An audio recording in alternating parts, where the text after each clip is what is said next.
warrior are the children of one's youth. I started thinking about that. I thought, you know what, that's got to be my next tattoo. So that's what I did. I got this tattoo, and every arrow has one of my kids' names on it. Kids love it. It's a great reminder for them. It's a great reminder for me.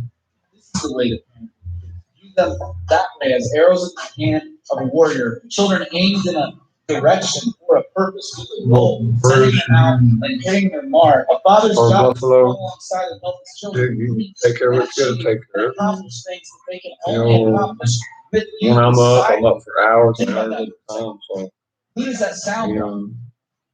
As soon as I get the property over there and start building a house for my daughter, it's gonna be a lot different, but I'm gonna take the time right now to spend as much time as I can with you guys. Love, serve, honor, protect, provide, be faithful. All of that would be an absolutely crushing burden. He didn't promise to pay. Before our sin, before our shame, what else do you think he's not willing to carry? He went to the cross. What else do you think he won't carry for us? He promises that he will be with us and he will help us in our time of need. So as fathers, why would it be any different for us with our kids? You gotta be there, you gotta be present, you gotta come alongside, you gotta have clear intention. And kids, your life is like arrows. And through time, you're like, I have no idea where you are. A lot of people are going to go through the process. The only part that matters. At the end of the day, I really don't care what the profession ends up being, whether they're rich, poor, blue collar, white collar. I just want my children to follow Jesus. I am not in charge of how those arrows fly after I let them go. All we're in charge of is where we go and what direction we're heading when we let them go. The one who's in charge of where they go and how they fly.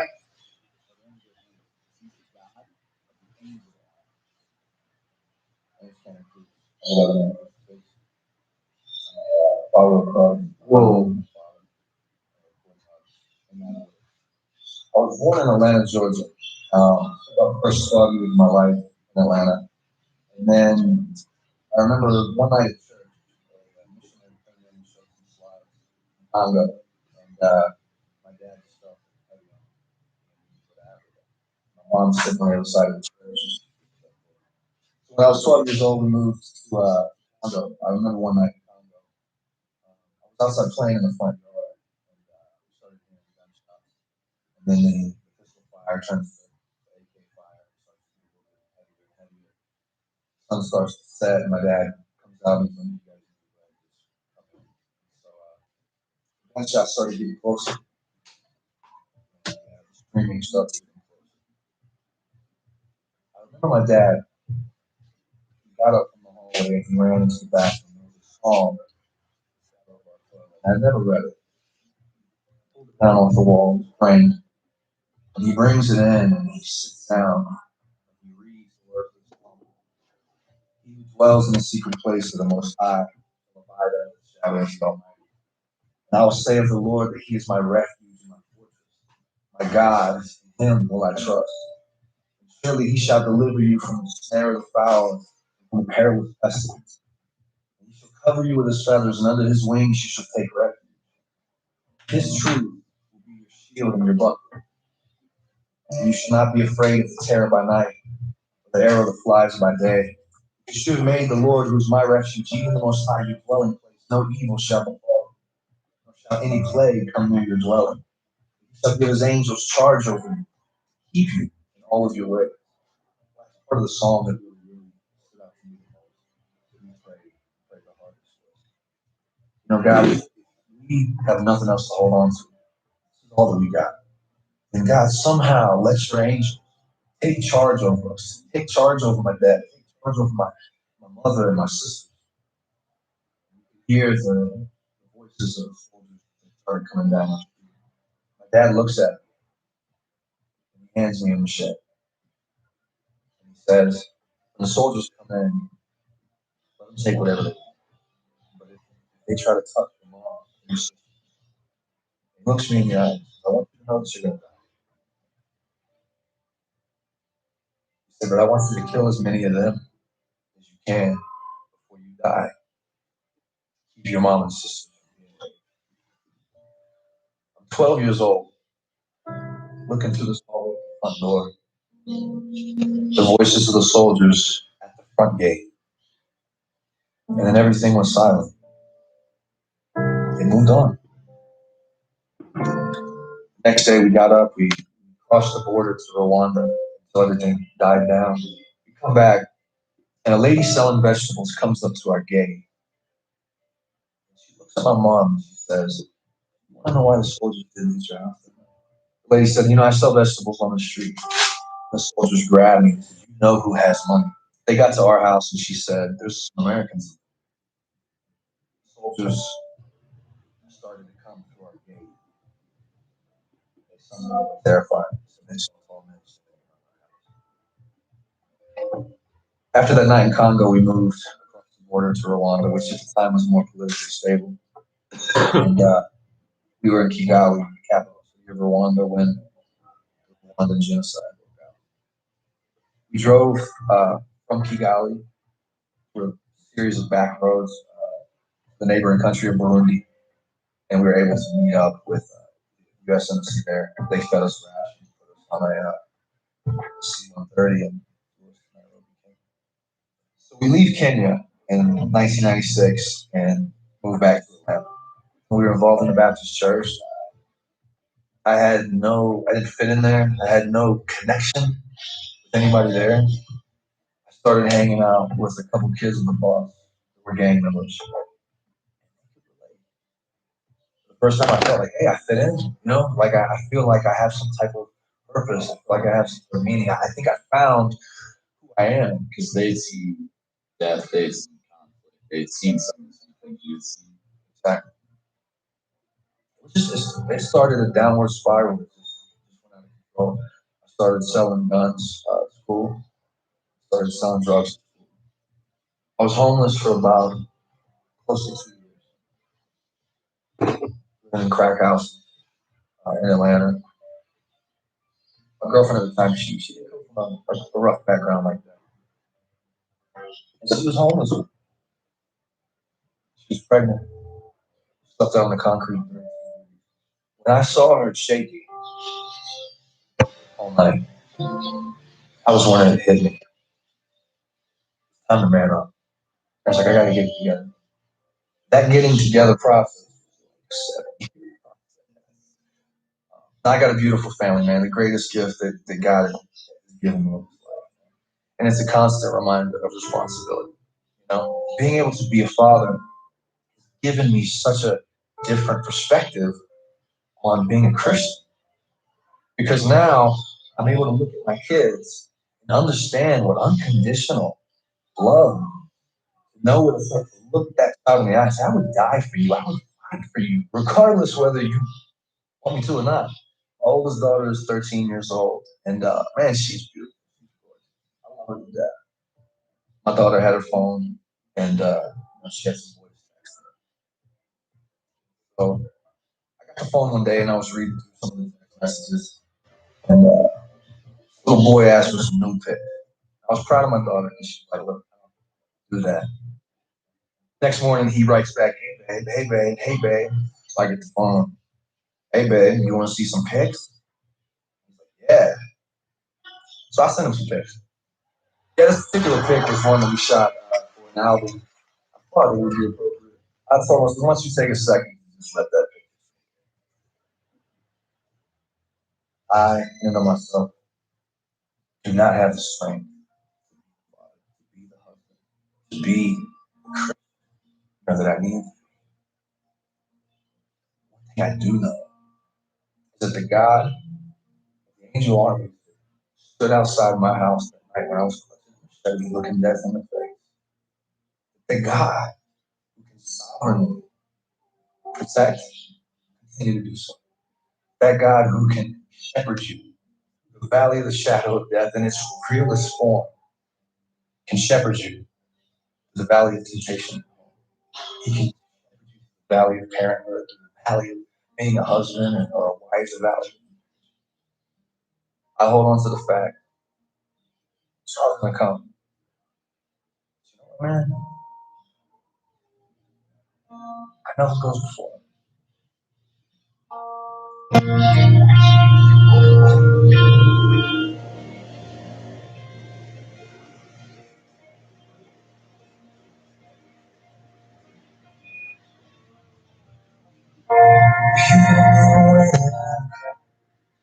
You are my morning sun. Darkness fills the night. Cannot hide the light. Whom shall I be? Push me in underneath my feet. You are my sword and shield. The trouble lingers still. Shall I be? No who goes before me, no who stands behind. No God of angel armies is always by my side. No one who reigns forever, he is a friend of mine. No God of angel armies is by my side.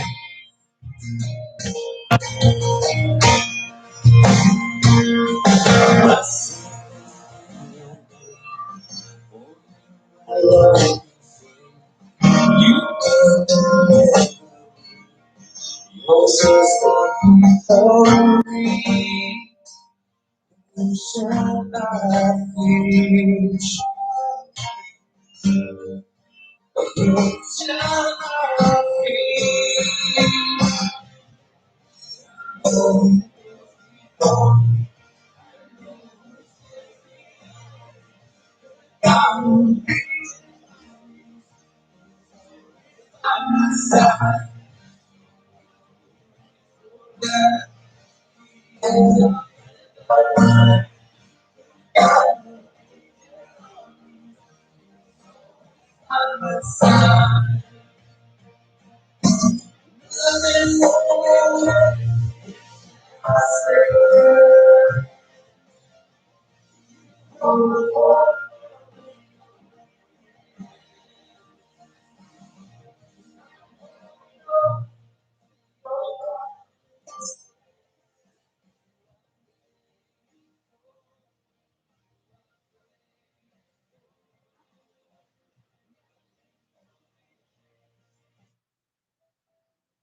I know what Bear Spray you're talking about. It's, a half liter bottle.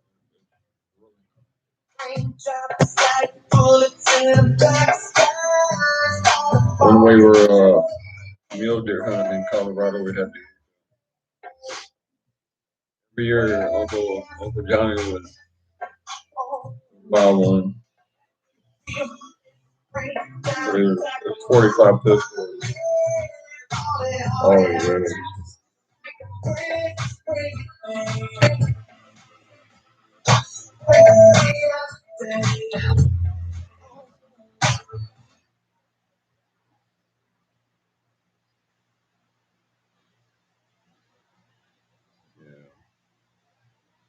The real Bear Spray is hard to beat that.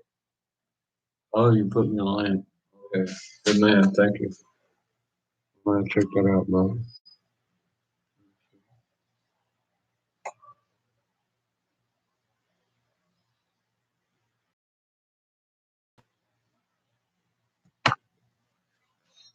Yeah, that's the guy's testimony, the crucifix that I listen to now.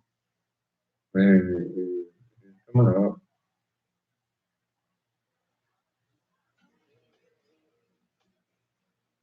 Doing some really good work. I mean, very focused.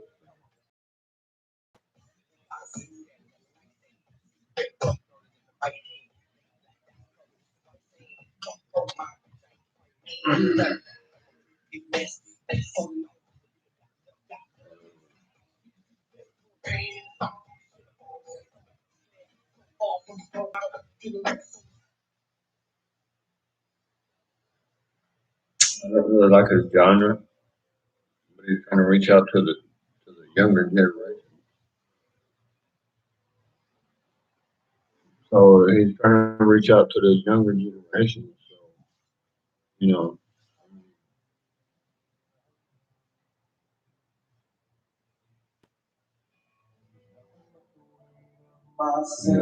see what he's doing. Sometimes I think, how am I gonna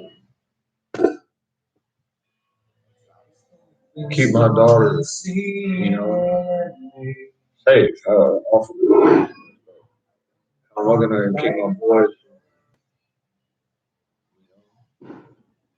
playing around too much? The inevitable is the inevitable, but I have children, man. I gotta man up. You know what I mean?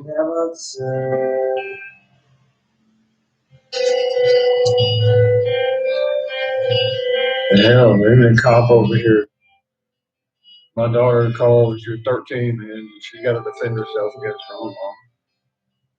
And she calls the police, and one of the cops literally says that it's her fault.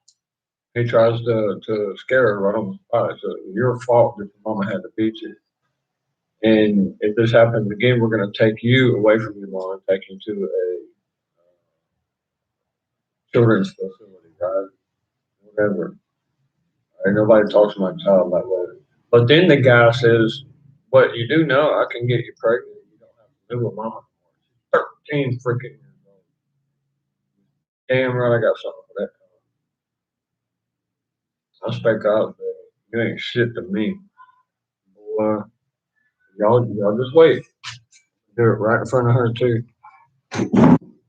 Freaking, he'll never walk the same. I guarantee you. Never walk the same. And you know what? At my level, I give a damn who knows. I don't even care. Jeez, man. What kind of cop with a badge and a gun is supposed to be taking care of something and caring for the situation? And a 13-year-old girl telling her she can get pregnant right now and she don't have to live with mama. You look where she's at. Right here.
I think my throat's gonna get scratchy.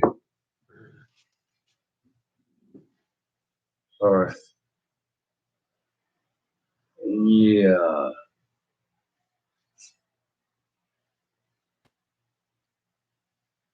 You don't.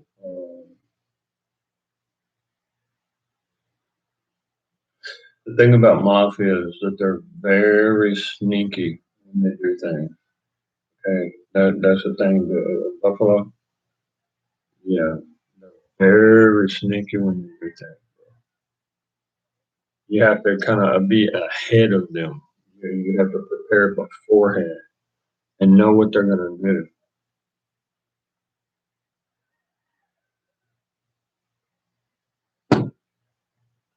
Like what I see about to happen I invited my bodyguards over here because the wife said, and she's a mafia boss's daughter, the real deal. I mean, his best friend for life. There were 30 bodies found on his property, so he's in jail now. His name is Urbina, Urbina.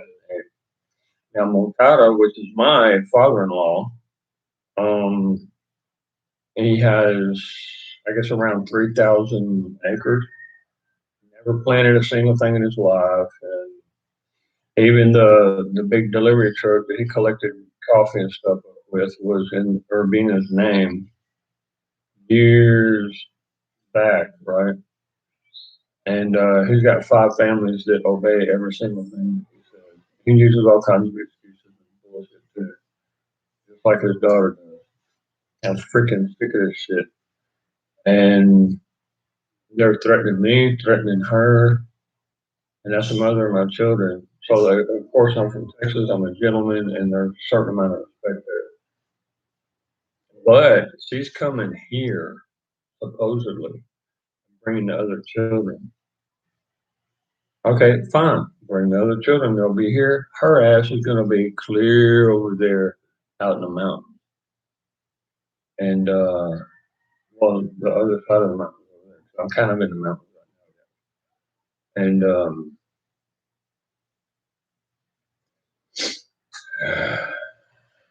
my guns haven't gotten here. My grenades haven't gotten here. I bet you anything they sold them. Freaking, we'll have to go back to the naval base and talk to the guy and get some more grenades or something. Or load grenades, y'all. My favorite way for combat nowadays. My favorite was back in the day was my 203. Sometimes I wouldn't even shoot a 223 round or 5.56. I wouldn't even use the M4. I just use 203. You know.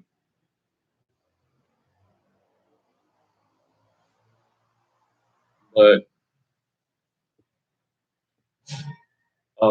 once I heard, and actually it's kind of interesting because I invited my watchmen or watch women, both of them are female. They're freaking badass guys.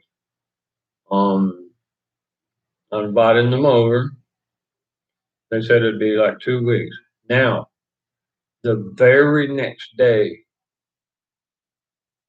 the wife said that she's going to bring all the kids over and is making plans.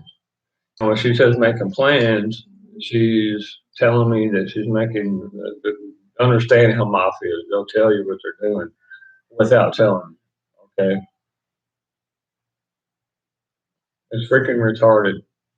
So my bodyguards will be here before she gets here or her father gets here. What she's wanting to do is find out where I live because I dropped somebody the other day who y'all saw the gunshot. I mean, y'all know what happened. The police were out here at like 4 o'clock in the morning, and part of her family's name is Mejia, and this particular cop that came was called Mejia. That's his last name, and she's Moncada Mejia. Okay, so it could have been him that's telling them where I am. Okay, guys, dude, I'm so fast with the sawed-off shotgun. It's freaking insane. Especially with the Mossberg 500, man. I mean, come on. My sweetheart, my baby that I would sleep with every night would be a shockwave. Okay, these people, what are they thinking? I mean, when I said death till death do us part, I meant you got responsibility and I got responsibility. Let's get it on. Let's leave it an inheritance for these kids. Have a good life. But no, 2 houses destroyed, 3 cars in junkyard.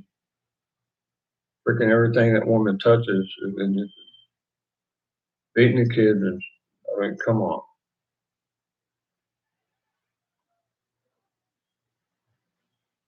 No, but once the kids are over here, guys, They're gonna go to the base, and I'm flying their asses out of here.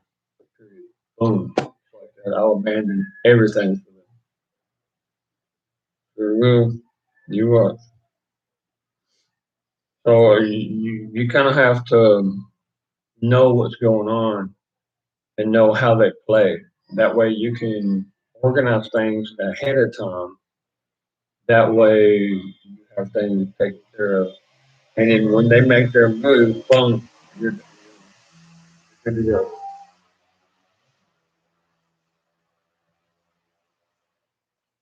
Mm, yeah, I miss my bed. Bruce, you know what I mean. Bruce, what? Okay, okay. Dallas posted a video.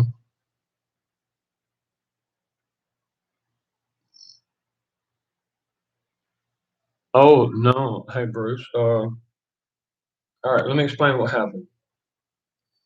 Okay, Bruce. I'm sitting here at 3 o'clock in the morning because in the Spec Ops we have a certain schedule that we follow sometimes, and you sleep 4 hours in the day and 4 hours in the night, and take shifts. Taking care of missions and stuff. Now, this guy jumped over the wall by using a tree over there, a mango tree, in a place where the serpentine wire is not on the wall, it's actually on the inside. It kind of fell down. Now, he had a single barrel break open shotgun, and it looked like it surprised him when it went off. I think he was actually here to, I don't think he was a warning, like to give a signal, or I don't think he was here to kill me. But the shotgun went off and it hit right here. You see that, right? That's where it hit. And I was sitting right here with my back to the door. Now, he had 1 foot inside and 1 foot outside. When I found him over there, I don't know if he was trying to reload or if he was just super drunk and drugged up or what. I don't know what it was. But I freaking I had to. He tried to use the gun, and I slapped it like that out, and then I did a head grab. I grabbed him by the head and pow, and I popped him. He happened to have the gun right there on his throat, and yeah, I know, right? And that's what happened. If you can see that, you see my knee. That's where the gun and his jaw. That's where I impacted the gun and the jaw. And this kid took off like a freaking scalded dog, dude. He took off and he grabbed the tree and he jumped out. And it was like 4 o'clock in the morning. The police were all over the place, and they had their little flashlights and stuff, and their phone lights, and they were looking for evidence and stuff.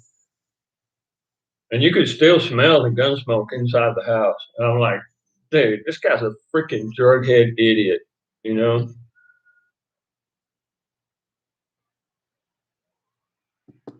Those are the worst kind. They freaking kill themselves. If my mafia boss father-in-law wants me dead, then he needs to send somebody who's respectable, who can actually do it.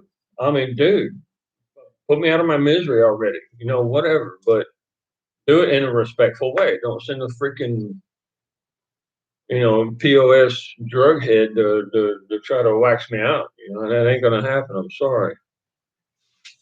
Well, I busted him good too, man. Oh, yeah, you can tell I've been walking funny all damn day. Well, I popped him good.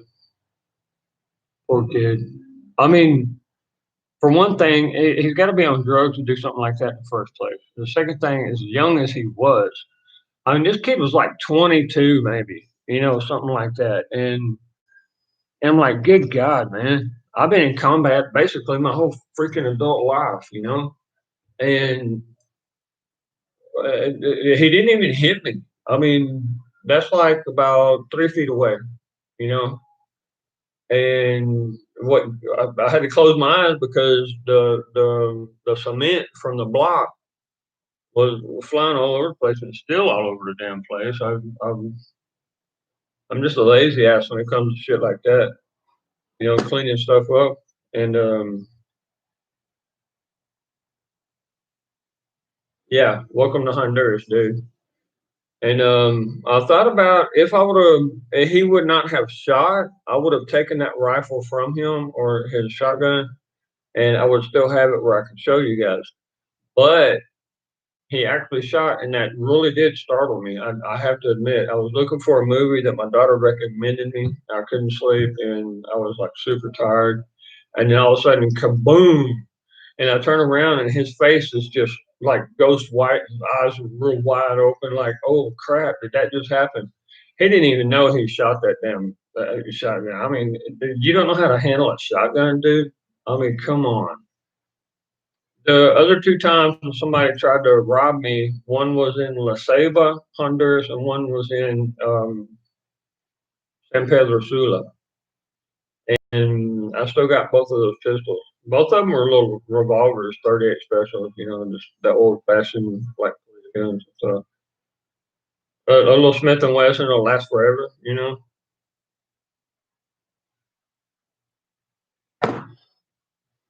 Freaking stupid, man. No, this happened night before last. No, dude. Bro, I was swollen up. Man, I thought I had bone injury. I hit that kid so damn hard. The bottom part is where the barrel, where I caught the barrel in the back sight.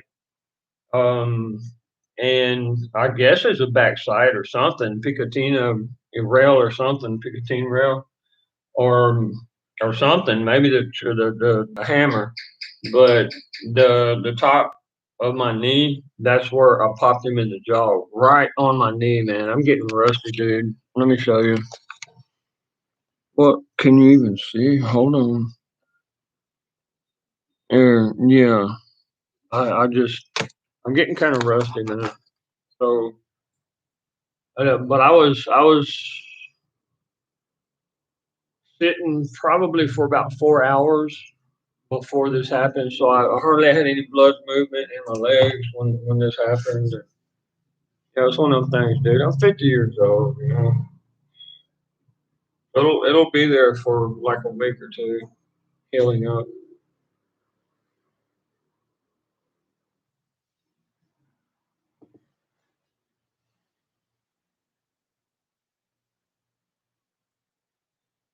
Yeah, night before last.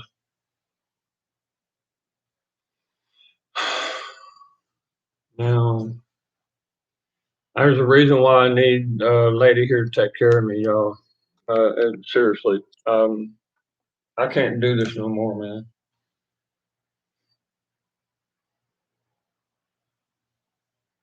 Yeah.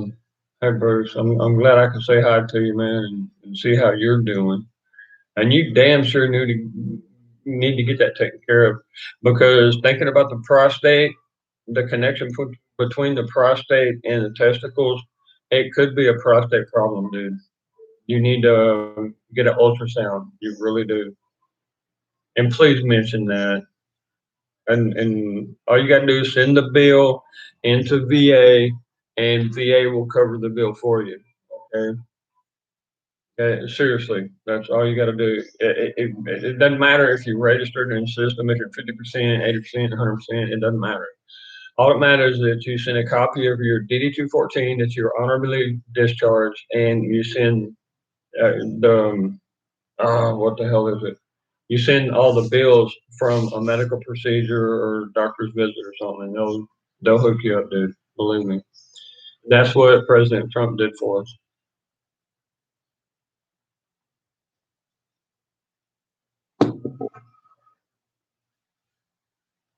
You did. Well, Miriam, God bless you. And please take care. Girl, I mean, Miriam, we all love you so much. Yeah, Buffalo. You just wait. Once my kids are here, things are all set up, locked and cocked, ready to rock. And once my kids are here, boom, we're on that C-130 or either C-5, depends on what's here in the area at the time. And my kids are going to be right there in either Texas or Missouri. Thinking about leaving them in Texas, where my aunt is at. While I go to Missouri, where Bill's at, in Emerald City, and help him out.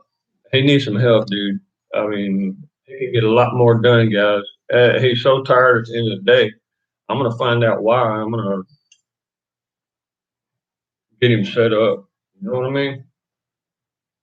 He ain't that old to be that tired every damn day. I know he does a lot of work,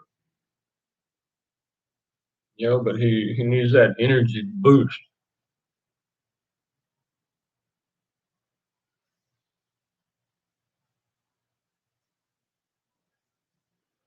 Well, Bruce, come on, dude. You need to put a cold pack on it. I'm not talking about freezing cold where you freeze your nuts off or anything like that. I'm just talking about something. You throw it in the freezer for like 15 minutes. You know what I mean? Because the deal is when the cool water washes down over your body, or was it warm water? You're the one that said anything hot is going to mess with it. So it's your body, so you know. Yeah, my chicken just came back to roost. Hey y'all, what doings? I'm a big girl, and they're growing really good, y'all. Of course, I'm like an animal person, I love taking care of animals. Not to mention, I love really good meat and protein and stuff.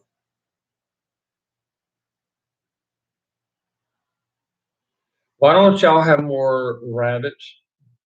Any of y'all learn how to care for rabbits? Man, that's what saved humanity is rabbits and potatoes back in the 1700s. Wasn't it? Yes, it was. It was 1760s when it started, or it got unbearable. The mini ice age. What it lasted for like 40 years, something like that. But by about the 18th or 20th year, everybody started starving.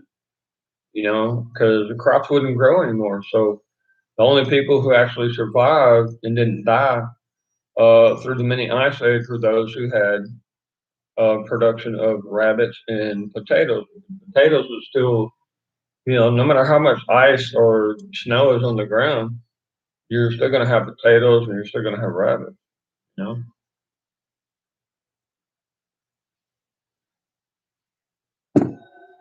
In astrophysics, the last guy that called me about 2 weeks ago, I told you guys about that. He was talking about the meteors and the pole shift and how it's going to cause a ice age. Now that kind of science, you cannot be definitive and say how long an ice age will last. But what I'm thinking, guys, is it might be like 80 to 100 years. We might actually see an ice age again.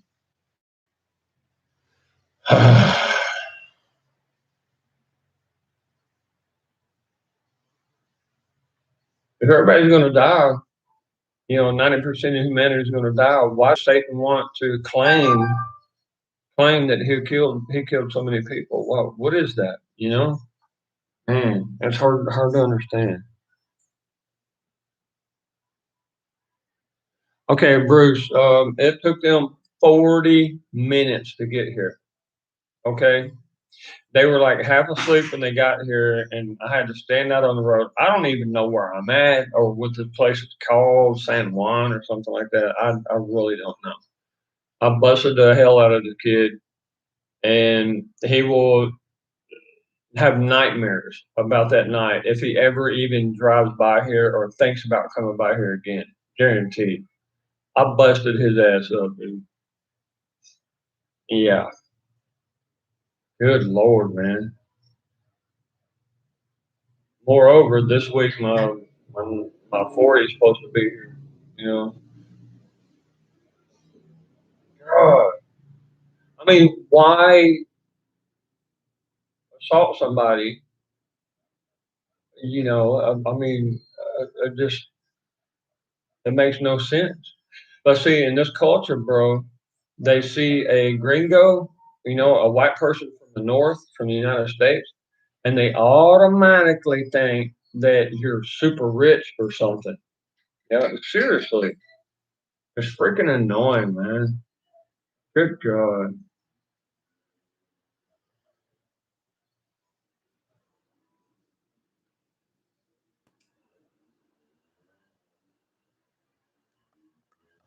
You know what that's about.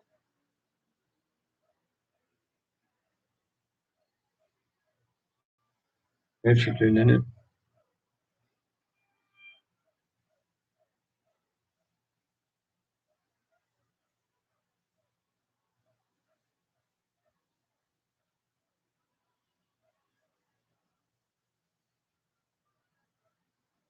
Hmm. Well, Mariam, just tell me where to be. I got plenty of steakhouse boys up in your area that'll, you know, come by and take care of business. You know what I mean? Uh,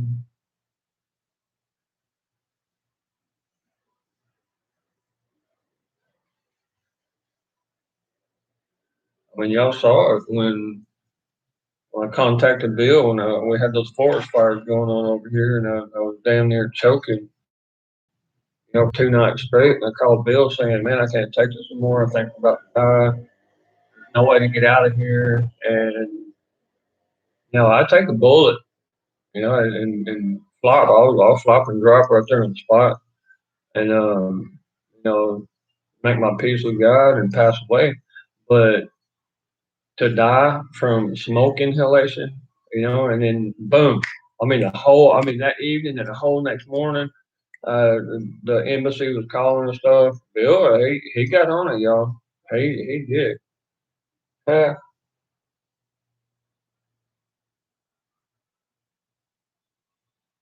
that's a good man right there.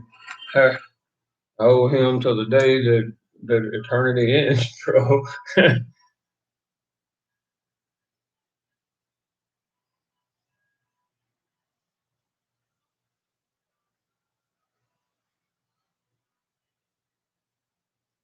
Brotherhood.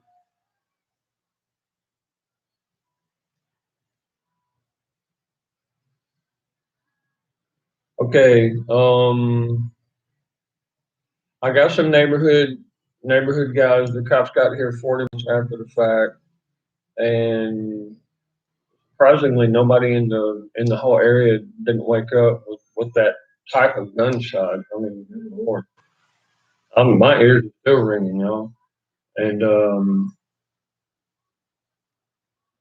one guy thinks that he knows someone who was possibly involved in that. So I got a lead, and I'll find out who it was. 'Cause I beat that. I busted this kid up, dude. He ain't even gonna leave his house for like a week and a half, man. And he probably won't even be able to eat for like a week and a half. I busted him right in the jaw, man, with my knee. I did a hair grab, bam. You know, my tie kind of kick. Not to mention the barrel. It was a sawed off. It was like this. It was about this long, but it was a single barrel, and the gun was right there when I did the kick. So I kicked the gun too, and I think it hit him in the throat. But one clinic said that a boy come by there asking for a cold pack or something like that, and he was all swelled up in the face, and they didn't think nothing of it, you know, because the police hadn't reported anything yet. I think that was him, but they don't. And these little clinics over here, they don't have cameras or nothing like that. So SOL. Shit out of luck.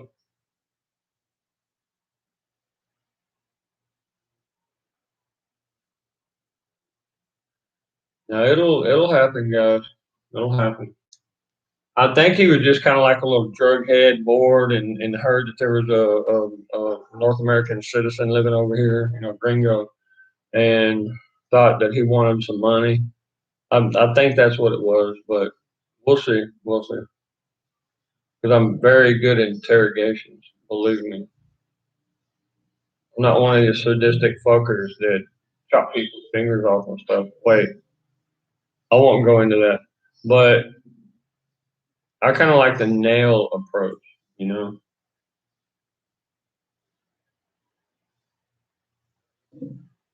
I really do not like waterboarding. And we were waterboarded, and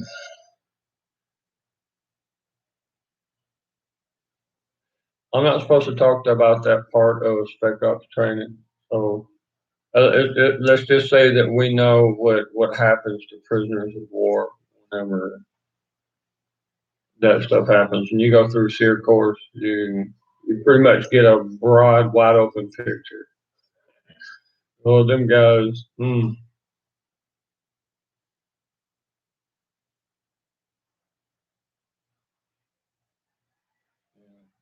why do I say too much here, man?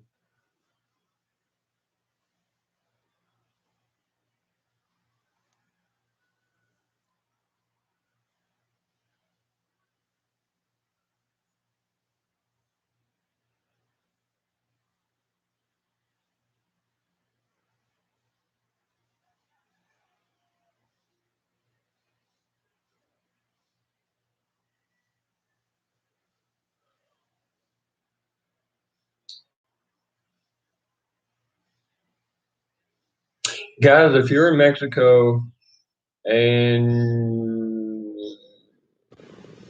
I'm about to stick my foot in my mouth, is what I'm about to do.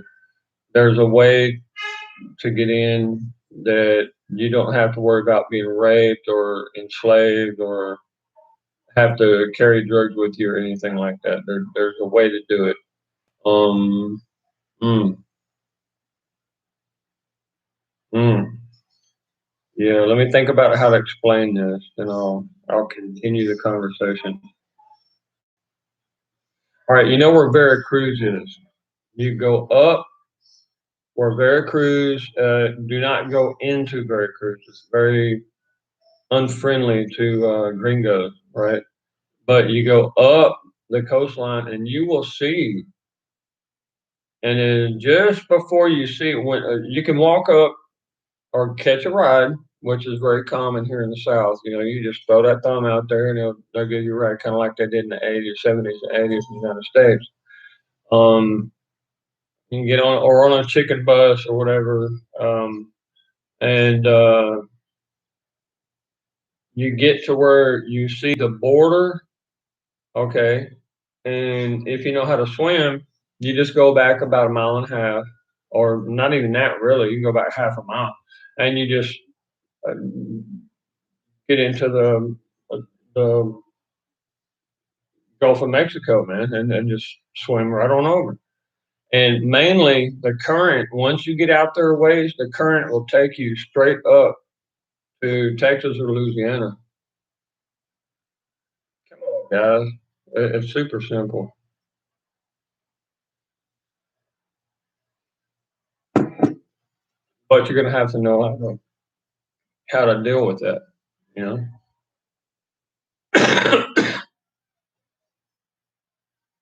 Once you're wherever you're going, you go over to the DPS office or where you get your license, driver's license, and or to the courthouse where you were born, and you confirm your ID, and they give you a license. A birth certificate. Then you get your license, and then you're home sweet home. You know.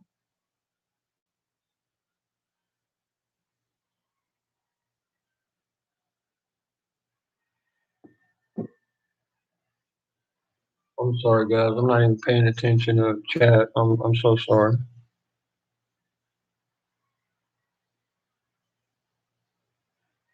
Yeah. Well, Buffalo,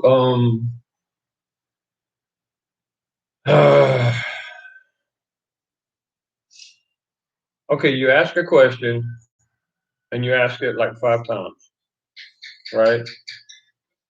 With different moods. It's very important. You offer water and or maybe a little Coca-Cola or something and a powdered donut or something, and you tell them, hey, because you know they're hungry. They've been tied down in that chair for like 18 hours or something without anything to eat. Probably done crapped in their pants, peed all over themselves and stuff. And their hands are duct taped down like this. They love to use duct tape for some reason. I guess it's just cheap and easy, right? And you start after about the third time you ask, you start tapping the hand with a hammer and just tapping it. Don't break any bones or anything yet. Just let them know, hey, this is accelerating. This is getting. You're about to be, you know, screaming for mama. And well, you can take it from there. You know how things go with nails, right? Yeah, especially with duct tape and nails. Yeah, you're already using a hammer, so. Not that I've ever done that, but I went through the procedure. That's why I'll cover this little. That's where I first had to hit the gun barrel. But if you look at my nail, you see that hole in underneath my nail. You know what that is, right? If any spec ops guy saw that, he would know that I went through a sear course and knew that they drove a nail up underneath my fingernail. And they do it real slow, guys. I mean, real slow. There, you can feel every little tap, little bitty. I'm talking little taps. I mean, it's just driving the nail up underneath your fingernail, and you're like, holy crap, you know?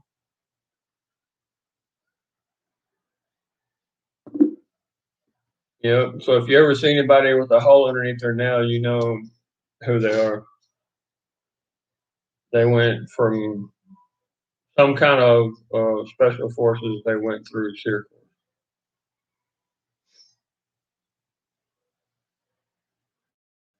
Yeah. Stupid shit is, I actually signed a form saying, yeah, you could do whatever to me you want. I won't sue nobody. Lord. And you wonder why we're freaking crazy.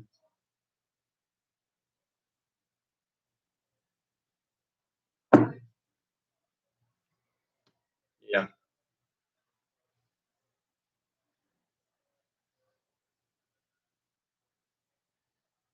You guys are the only thing that is keeping my going right now. You know that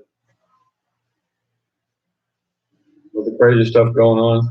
Y'all think that up there in the north there is a lot of drama. A lot of drama. Oh my God. All these groups popping up here and there over the past year and a half. And you can't even go downtown. People are yelling at you if you don't have a mask on. And you remember what AJ said about third world countries? Dude, it's starting to happen. It is starting to happen in a very rapid rate. There's people disappearing, literally, like disappearing, guys, from hospitals. And I try to tell people, I tried to tell them, I said, hey, this is the same kind of crap that Hitler did, Stalin, Mao. Look what they're doing.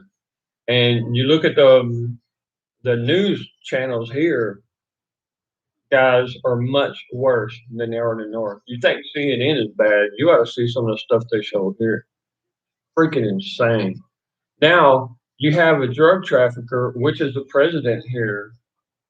Literal, I mean, literally You know, and he's illegally in office. He broke the Constitution. You're only supposed to be in office one time in your lifetime here in Honduras. But he's on his second term in office. And what he's doing is killing off all of his competition by using the police and stuff, claiming that, hey, it's a war against drugs, you know, the old Bush thing. And, dude, you're seeing some weird stuff happening here. Weird. There's a reason why I don't leave. And now you got kids doing crazy crap like this. Okay, let me see. At this point, we're looking at Rampage. Okay, using up a whole bunch of ammo, a lot of bodies on the ground, possible jail time, or seeking asylum at the embassy from that, or well, the embassy would just turn me back over to these guys anyway, because America's got their legs spread wide open for freaking Honduras. Some screwed up reason, I don't know why. Or I get my butt, like Buffalo said, back up to the U.S. Which, guys, y'all need me up there. Whether you believe it or not, you need someone like me up there. I don't give a damn what kind of status a person has. I'll cuss them out without cussing. You know what I mean? I'll set stuff straight.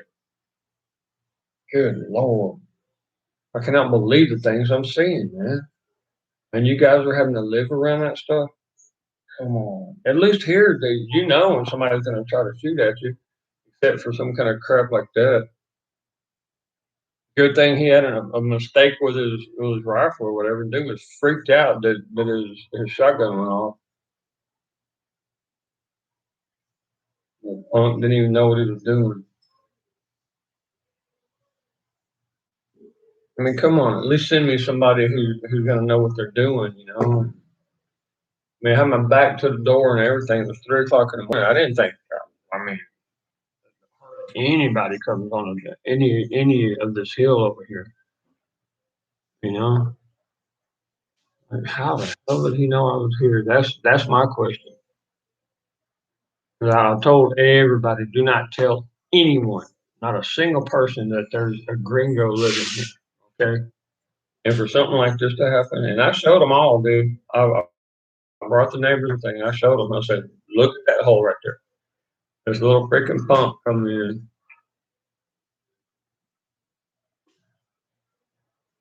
Even the cops took pictures of it and stuff. And oh, hey Bruce, you know what this is, right? You got you got your Velcro leg strap. Now this is my daughter's. This is my daughter's pistol, and this is what she trains with. And it looks like a Czechoslovakian 9, like a Parabellum, but it uses the little air cartridge. Okay, and it is a BB gun, and she's good, bro. You would be so. I'm gonna record her someday when I put her on the course that I made over here. I'm gonna record her and upload it to you. All right, thanks for sending me your number. You'll be proud of her, man. She's freaking awesome. She hits every target on the run. I'm like, dang, mommy. Damn good. Yeah. Yeah, that's what I'm thinking. It's a slug. I can't, even with a flashlight, I can't look down in the block and see exactly what it was. But it has to be a slug because from like 10 foot away, if it was buckshot or something like that, you would see several, you know, yeah, you're right. That is a slug. It has to be. Do come prepared. So see, there's so many questions there. I don't know, you know, what the hell he wanted. You know, and dude took off like a scalded dog, man. I mean, like a cat with a tail straight up in the air, running its ass off. And he ran over to the wall over there, and of course I'm 50, I can't run like I used to be able to. So damn, he got away. I should have just broke his foot right there on the spot, wound him up. But I didn't know his motives. I didn't know, you know. Plus, I was like basically asleep in the chair here, y'all. Sometimes I sleep in the chair, literally. I'll be like 5 hours, like boom, just asleep in the chair. And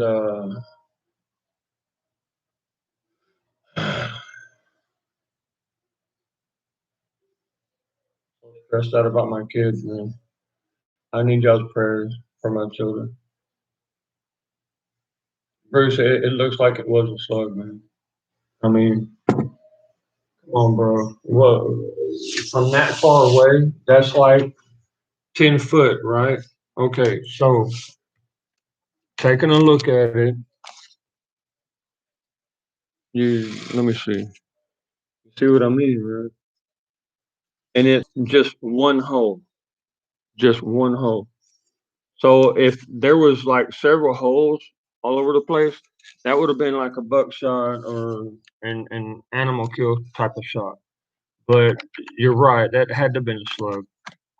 And dude, you could buy slugs just on a street corner, wherever here in Honduras. There's just almost like the United States. There's more guns than there are people. Freaking insane.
Wiped out people, man. I tell you what, it's like this huge spirit just running around, and demons obey spirits, right?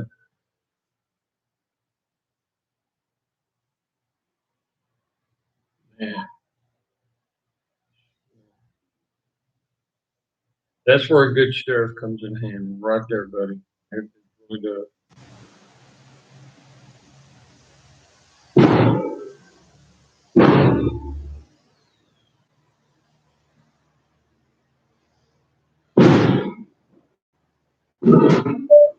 My honey, thank you, sweetheart. It's good to be clean, baby.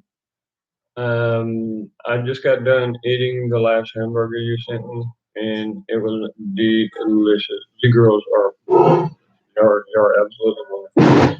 Thank you, and tell Marjorie thank you too. Okay, please, honey.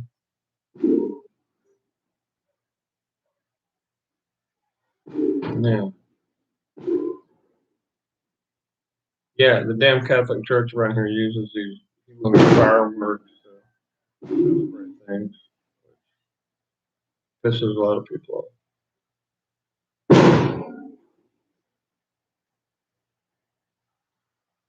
Oh, Bruce. Okay, there you go. Utah. Now you know where I'm at. I'm Central America. Honduras. So many states. And oh crap, man! Salt Lake City. Boy. What an interesting area, Buffalo. What an interesting area. How's the WTF stuff over there, like the BLN and all that crap? Because Salt Lake was one of the first places where you started seeing these girlfriends walking around and stuff, wearing wigs and high heels with their guys. You know?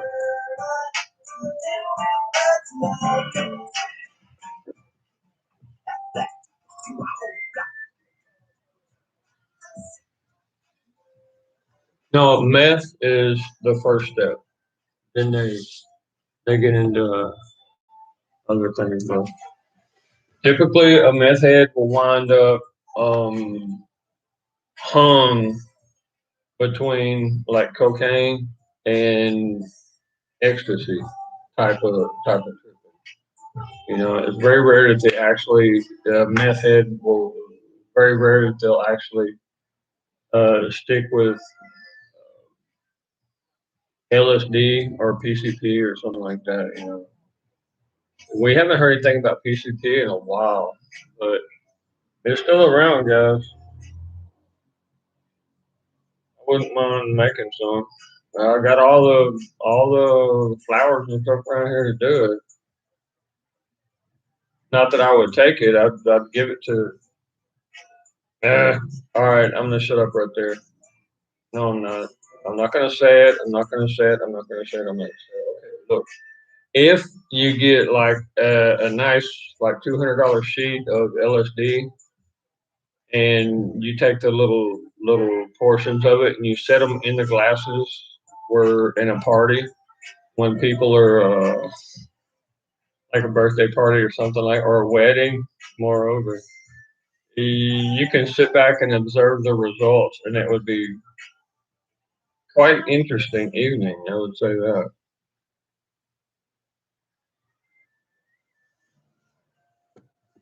You could be like, "Mommy, oh my God, look at that guy! Isn't he sexy? Oh, don't you just want to just crawl all over him?" And next thing you know, that girl will be over there on that guy, like stripping in front of him and shit, and yeah, getting it on. And if he actually had some, he would be like, "Okay, let's get it on," you know, right in front of everybody, right? And you'd be sitting back like, "Dude, did this just happen?"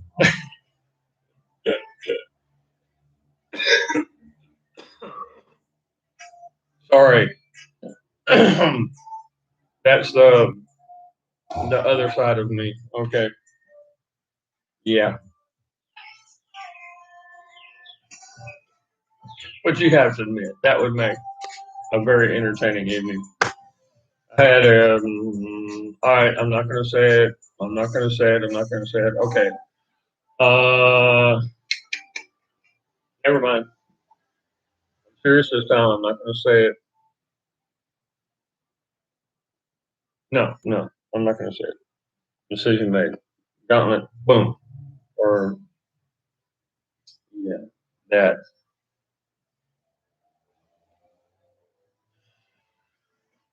Let's just say that my military career, my life has been really interesting, guys. Oof. If you know what the precursors to ecstasy is, you can make any couple have sex in front of you, right there on the floor in front of you, just by suggestion. You know, I'll just say that.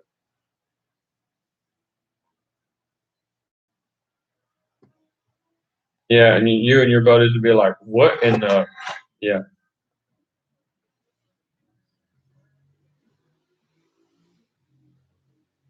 Mm, I'm afraid God forgive me about that.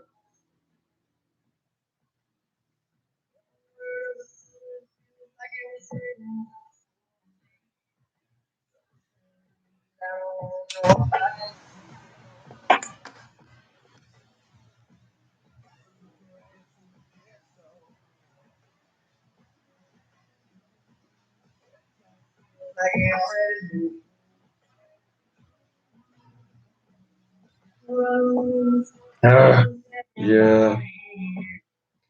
Okay. We had this really fat guy. He was a big old black fat guy that lived down the street from me, and what he smoked was he would take cocaine and put it in the joint on the weed. What did you call them things back then? A blunt or what was it that he called those? I'm not sure, but yeah, that only happened once, and I was like, no, thank you. After that, I was like, dude, stay away from me. I was just a little punk, man, like 17 years old.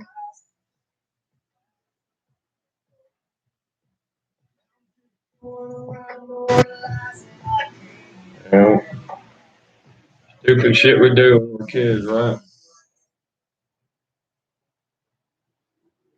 Boy, he had some fine girls around him, though. Good Lord, there was this one black girl, man. Oh my God, she was fine. Oh, you know that one girl that you know is dirty, but you went ahead and did it anyway, and you're like, damn, and you still miss her, like 30 something years later. That's what it was.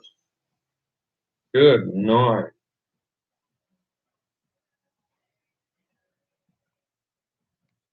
Lord help me. What is wrong with me, guys? Jeez. I mean, hell, I don't even leave because of that. These Spanish girls are, yeah, we won't even talk about that. One of these Spanish girls don't even have to know you for like 20 minutes, and bam, they already got their clothes off and stuff. Oh my God. You know, and I'm like, no, no, I don't even leave the house anymore.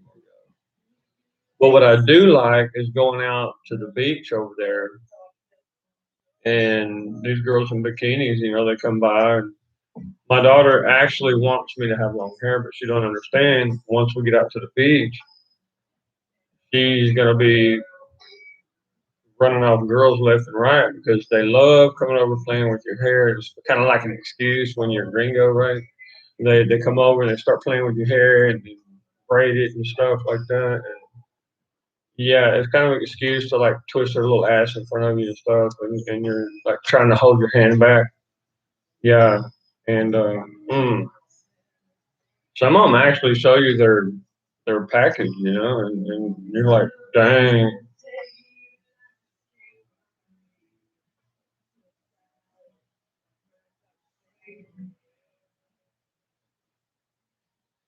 I don't want to get too graphic, guys, as if I haven't already, but I don't really like the big ones.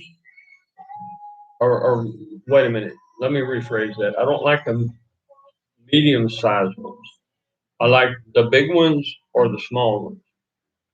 The medium-sized ones usually I'm no, I don't like those because they for some reason there's some kind of connection between how big the ovula is on their boobies and how big their stuff is and their attitude in between it. There's you know the ones that are medium sized seem to be out on the street a lot more, spreading their legs a lot more. Now the ones that are big tend to be like prideful and dominant. So I'm okay with that because they don't want any other woman around you. And the ones that are small seem to be kind of insecure, and so they're going to be kind of the same way, but in an opposite dynamic. It's really interesting. It really is. Just saying, and from my observations, about women. I mean, who can figure women out, dude? I mean, come on. I mean, for the first place, to talk about women, you cannot talk about them as a stereotype. You can't talk about them like they're photocopies because they're all different. They really are. However, their characteristics are typical of certain psychological patterns. And I don't know. I'm working on it, guys. Believe me. Believe me. I'm working on it.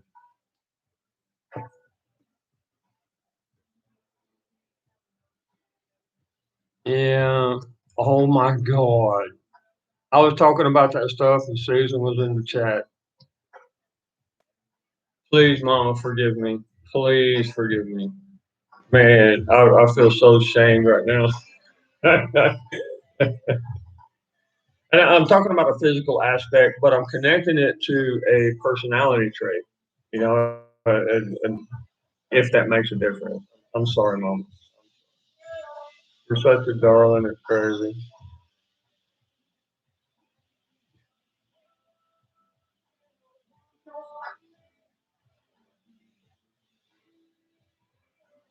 Yeah, I hear you. Okay, now the closest that I found is a study series. It's a Christian study series that talks about loving a woman and the woman respecting a man, and how a vicious cycle works where they're trying to dominate each other, and it seems to be really true because once there's argument and stuff going and ego takes over or pride, you want to blame the other person, blame this, blame that, blame this, but usually the person who wins is the very first person to say, okay, look, I'm sorry, look, and that cedes, that submits and says, I'm sorry, how can we work this out? And that is one of the most intelligent seminars that I've ever been to. Ironically, I was in a biophysics university.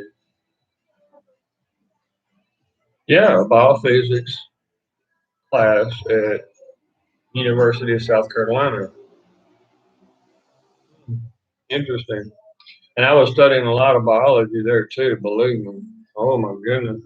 Them girls just they never let up. Oh my.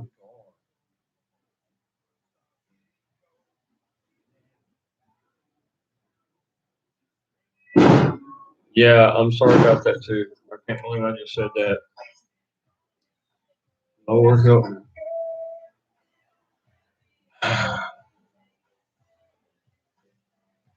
But you do have a certain dynamic there in society.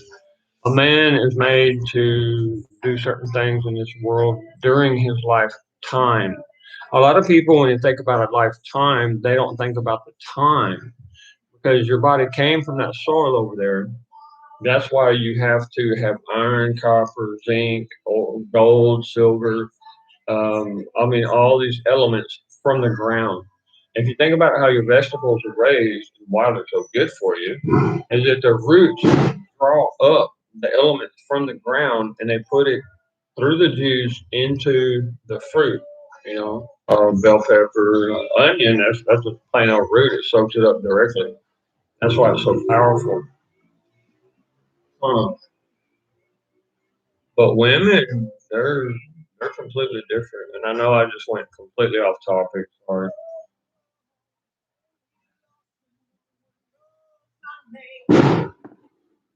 My bodyguards, Susan, my bodyguards will be here pretty soon. You're gonna love them. You're gonna fall in love. These girls are so funny. It's insane.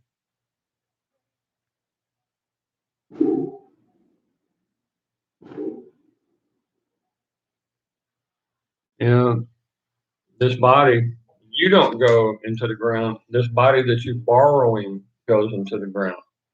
That's why you have to look at it, bro. You really do. And you can understand that you're not really flesh, you are a soul. And that's the whole point that Paul was trying to teach us. You know, don't think in the flesh, think in the soul. No, that was David. That was David and Paul.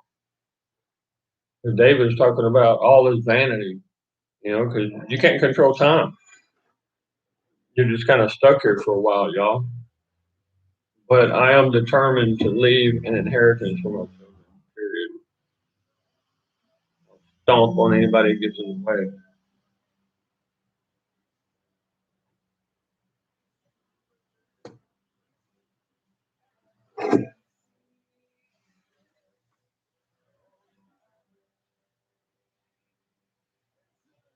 Yeah. You know, a lot of people talking about the energy aspect of your soul. And I can see that, and I can kind of see a connection. And but how do you study that? That's the thing. How, me as a scientist, how can I study that?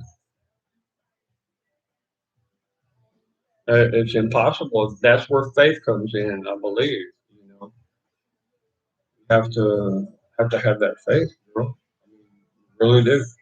And Susan, you've been like an upstanding and outstanding example of faith over the past 3 or 4 years. You really have. And you have motivated, I would say, everybody that's been in our group. I'm just, guys, y'all got to give it to Susan. I mean, you really do. That is a wonderful person right there, dude.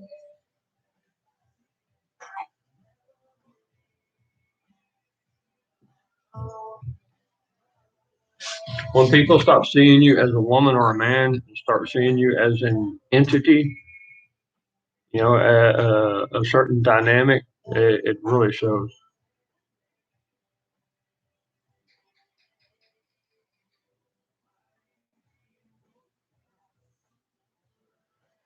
Yeah, I ain't kidding. Yeah, isn't that pretty? That is really pretty. I mean,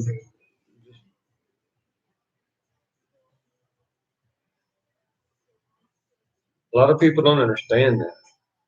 You know, why I have these bikers coming by, you know, and I give them a task and I tell them, look, this is going to happen, or I'm going to put your butt on that ground.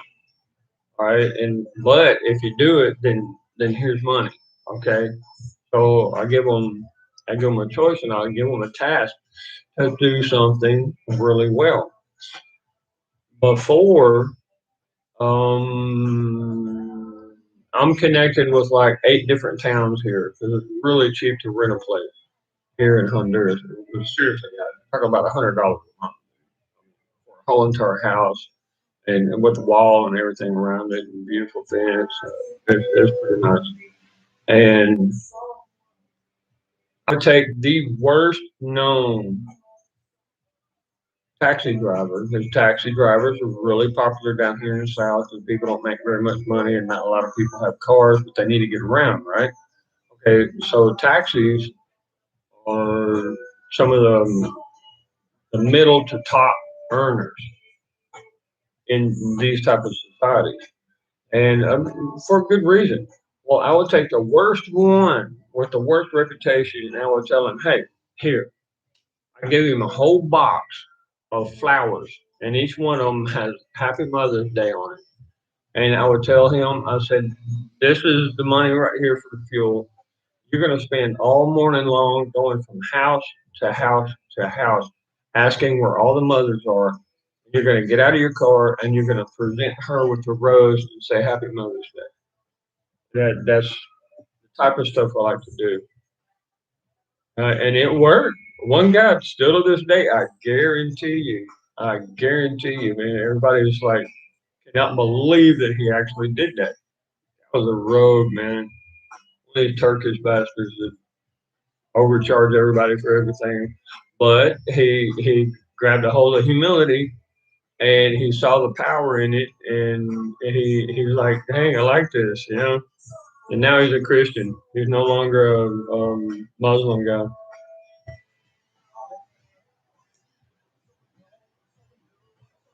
Yep, that's how you do it, Mama.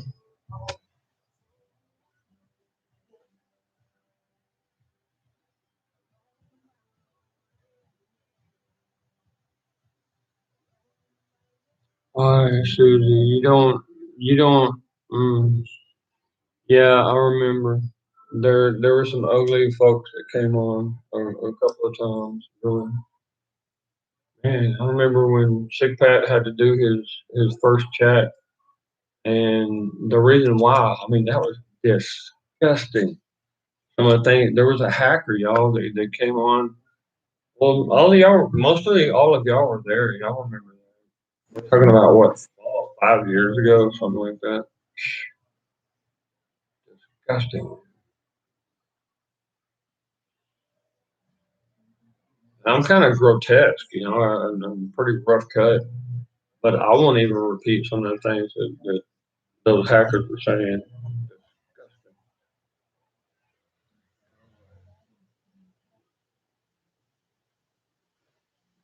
Susan, were you here earlier? Hold on, I wanna show you a picture of my daughter.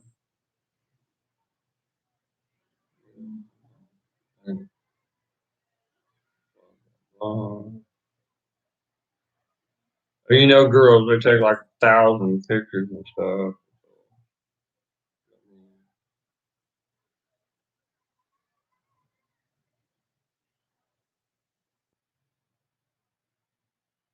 There's a good picture of my two babies. Hey, look, Susie. That would be little mama, and this one over here would be little bit. And they are freaking awesome.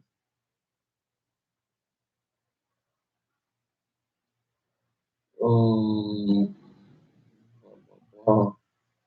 oh, hold on, guys. That would be little bit in Daddy's boots. when I was building our first house. Yep. Good Lord. Okay. Yeah. Hold on. There's the best picture. That's the best picture. Got her little rubber boots on, y'all. She ready to get to work with Daddy. Look. Oh my Lord. These girls are something else, y'all. Yeah, a little bit is gonna wind up like that right there. You know. And little mama, she's gonna be kind of like this. All right. Like, do not mess around with this. You guys are awesome. Let me see. What was I looking for? Okay. I cannot believe somebody grabbed a hold of my Harley, y'all. I cannot believe that.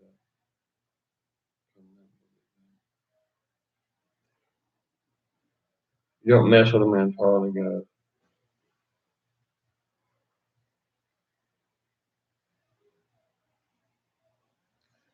Oh, Susan. You want to see the newest picture of my Mary Elizabeth?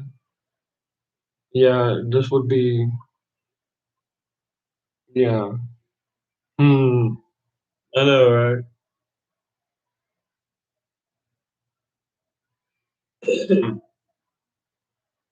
You're like, blah, blah, pic, blah, blah, blah.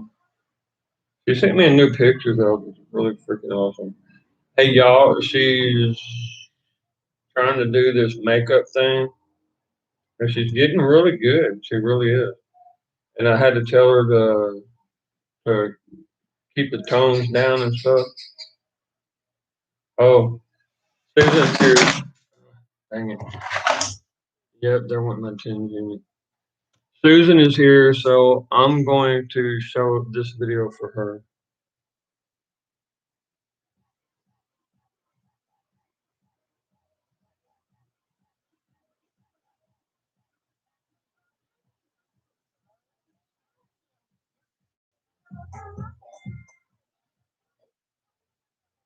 When she got here, hold on.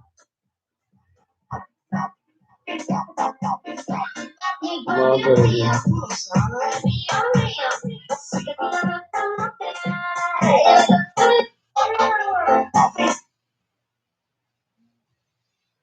Okay. Plus 5049-890-4002.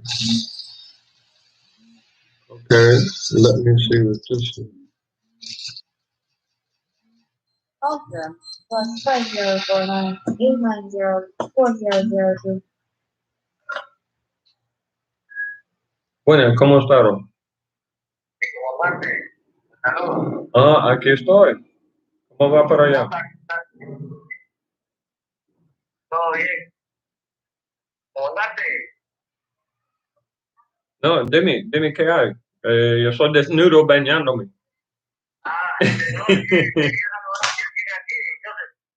Oh, ¿dónde está? ¿De quién? Oh, ustedes se llaman de Tela. Ay, amigo, ¿cómo va, Tuti? Mucho gusto, amigo. Y yo sé, pero no se preocupe. Todo está planeado y hacemos una operación y sí, y todo. Ajá, es bueno la verte, es bien bueno la verte, qué barbaridad. Mire, todavía anda guapo usted, mire. Pobre mujeres allá.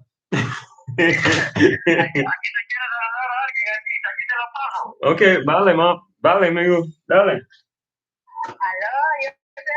No me digas. Mamá, ah,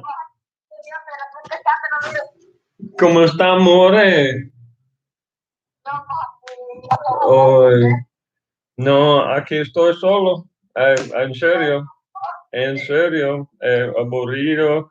Ahí está mi hija puso denuncia contra su mamá, María Elizabeth, la mayor. Y aquí está con la abogada, porque la fiscalía no dejó a ella vivir con papá. Pero ahí está un par de manzanas, está poniendo puta con estos, pija, ¿cómo se llama? No puta, pija, perdón.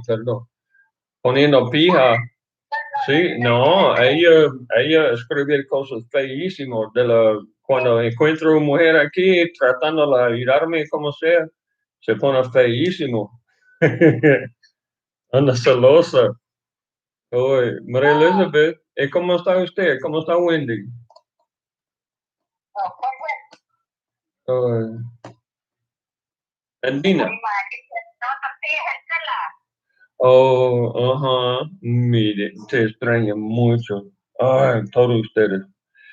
Cuando ya estamos niños por acá, ¿sabe dónde vamos? Boom, por allá, ahí directamente. Y la mujer robó los carros, secuestró a los niños, se quemó mi F-250. Qué barbaridad.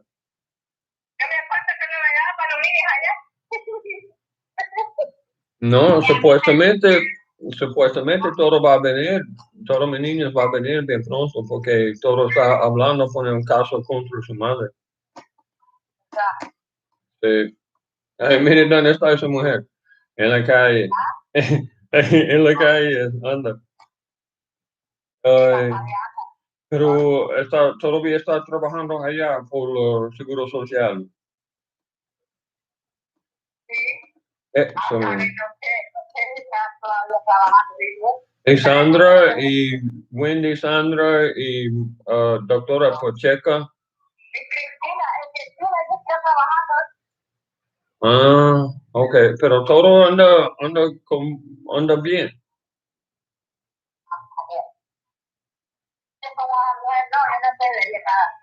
Okay, okay. Oh, okay, okay. Muy bien, muy bien. Pero anda feliz, todo está saliendo bien. Ajá, yo entiendo, yo entiendo. Qué bueno, qué bueno. Mami, yo estoy hilando mucho, ando desnudo. Ahorita andaba bañándome. Sí, es bien raro que ese teléfono, un llamada acá y aquí. No, aquí estoy, manejando, como si fuera. En serio. No, aquí estoy.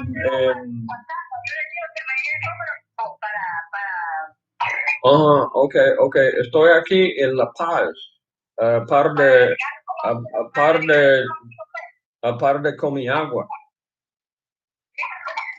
Es bien lindo, bueno, gente. Mire cómo cuida uno. Ah, qué lindo es. Oh. No hice nada, mamá. No pone enojada.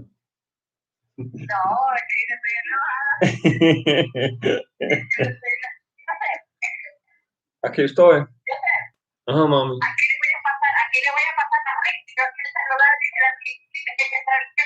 Ok, gracias, mamá.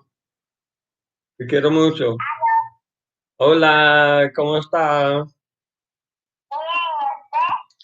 Extrañándote. Yo solo lo vi un par de veces y mire, es puro, como una estrella que cayó del cielo. Ah, ¿para qué? Ay, mom, por supuesto, y no se preocupe, todo va a estar bien. Yo voy a llegar allá, no sé cuántos meses, pero cuento con esto. Si quiero, ok, yo debe que salir. Diga adiós a mamá, oiga.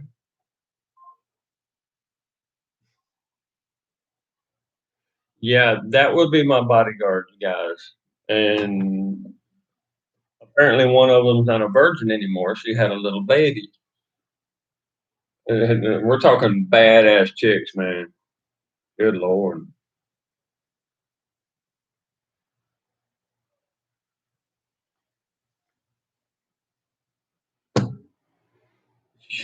Yeah. And that would be the one that actually grabbed my hand and put it down in her panties to make sure that I knew she was a virgin. Yeah. Some German girl was like 30, 32. Now she's 35 years old now, guys. Huh? Okay. Yeah. Imagine being a 32-year-old virgin. Yeah. And I'm talking hard ass, dude. These girls don't play. Yeah, they'll kill somebody in a heartbeat. Y'all got to understand the culture down here. Jeez. Yeah, I know.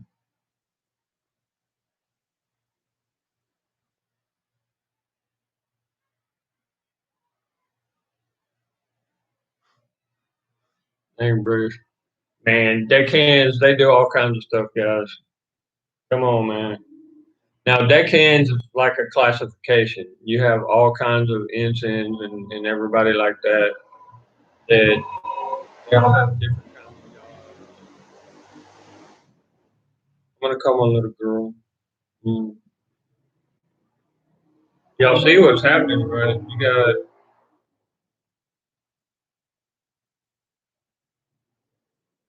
ain't that something?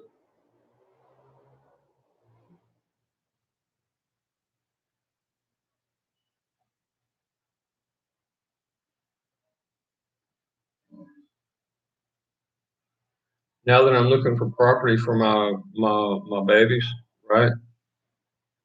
Then all of a sudden you start seeing all these people show up that. But I do have to admit that was Wendy and Dina is her name, and Dina Wendy.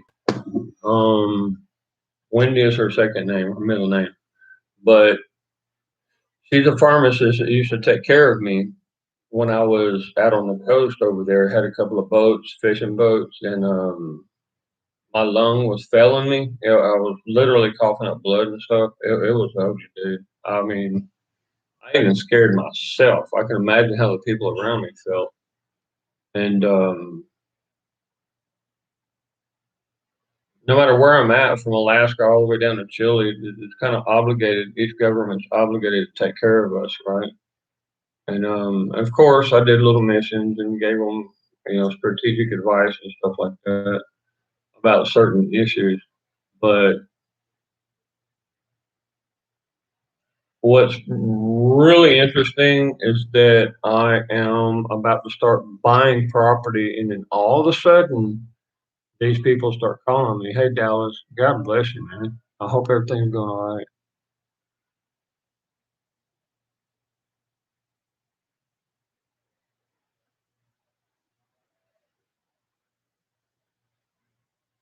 Um,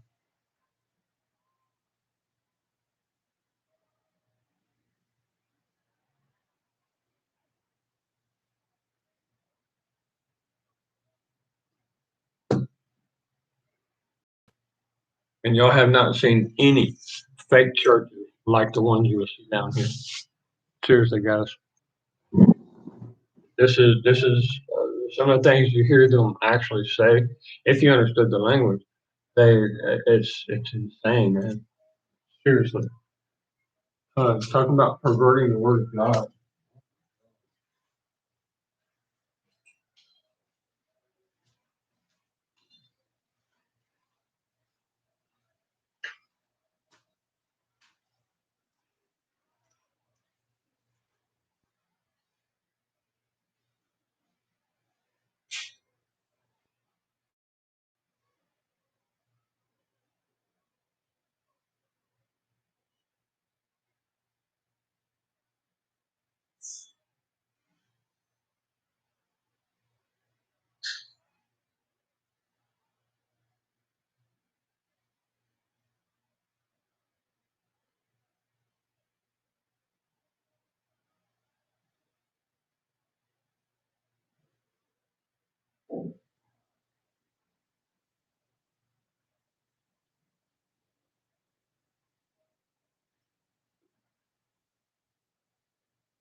Ain't that something?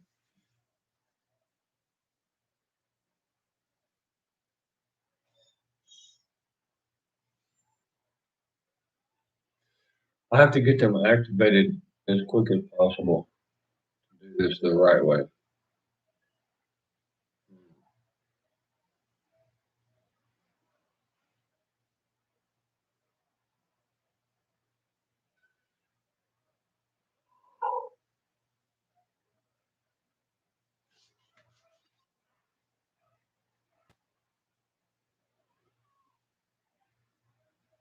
Hmm.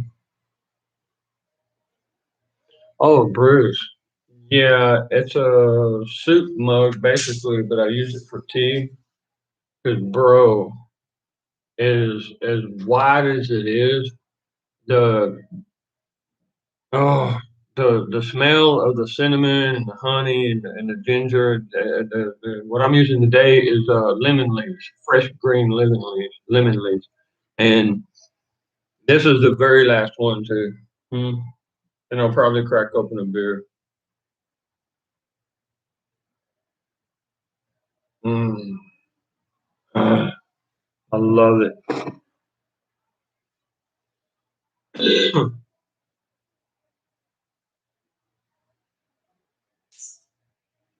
If you guys are curious, I'm just kind of listening to a preacher that's like a couple of blocks over. There's a little church over there. And these preachers down here always act like they're mad. They think they have to like yell at people. It's to me it's retarded, you know. That ain't the word of God, man. You think Jesus yelled at people?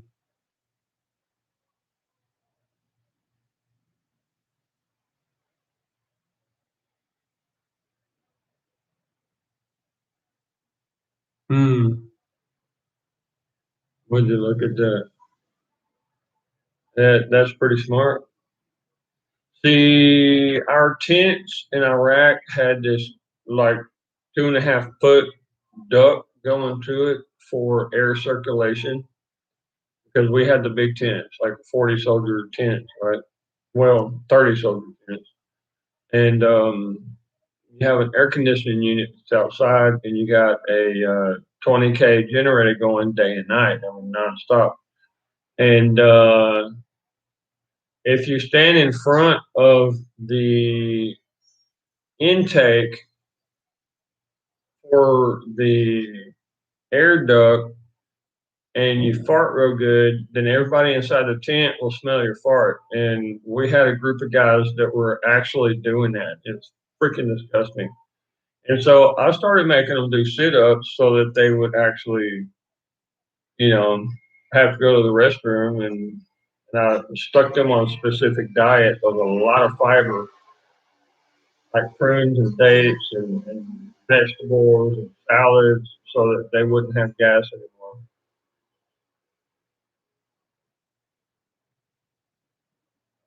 Cured that real quick. One of them complained at first sergeant. Once I just sat down with first sergeant and was like, "Stop, look, dude, they're farting inside the tents. Not just one tent, guys. They would go from tent to tent to tent, and they would intentionally eat this horrible stuff that makes them that'll make any guy have gas, right? You know the MRE, the cheese and the mustard green mix stuff, like it's got cheese in it too. They would fill up on this with peanut butter, and they would start farting. They would get together, and it'd be like 5 of them farting all at one time, and it'd be sucking in to the tents. And yeah, it was an interesting dynamic until they started throwing in mortars at us, the punks. I guess that's kind of the job description, you know, taking care of crap like that.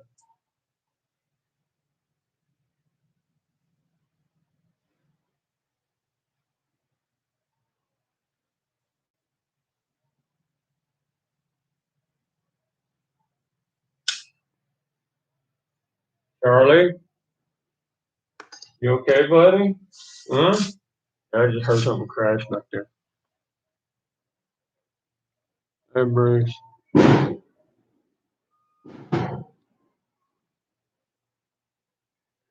Yeah, that would be Charlie, and I just heard something crash.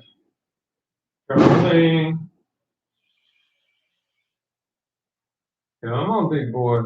Yeah, he's kind of like a freelancer. He comes in to check, see if there's any geckos on the walls or any spiders he can eat or rats or anything like that.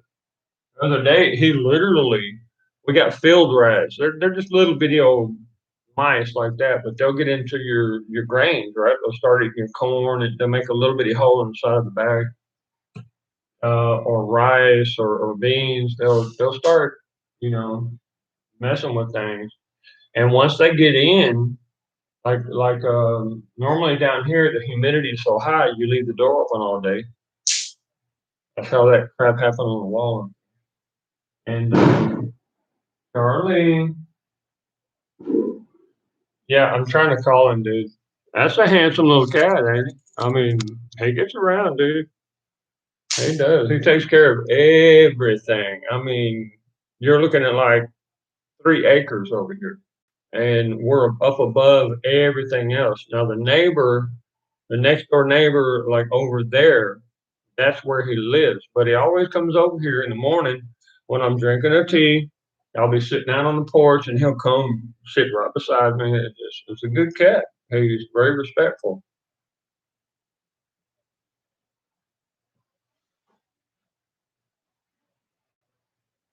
Charlie, come on, big boy. He must be smelling something right now. But one day he walked out with a mouse in his mouth, and he was just so proud of it. It's like, hey, look at me, I caught a mouse. I'm like, good boy. I put him out some water and stuff, took care of him. I always come back.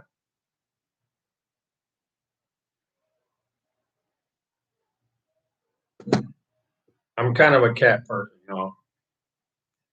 Oh, we talked about that the other night, didn't we?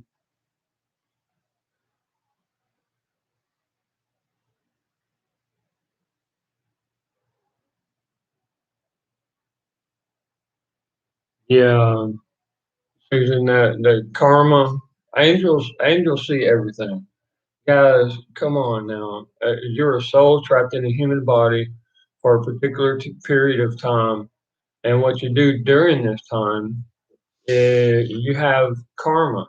Karma comes in different degrees. I would classify it as 5 different degrees. And the Bible talks about it in several different manners. You got immediate karma, you got karma that will follow you around for a while, and that's hence the dynamic of guilt and shame. Okay. That's why anybody who follows the devil and does evil crap, they're so afraid of shame and they will use excuses and blaming and stuff like that. Okay, Susan, y'all need to take a look. See this right here? This is what my tea from, and I finally got it from the other apartment.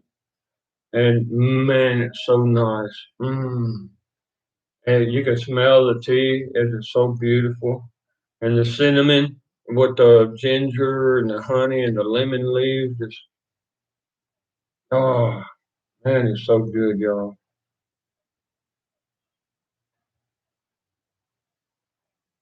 And you can eat a soup out of it. It's just big old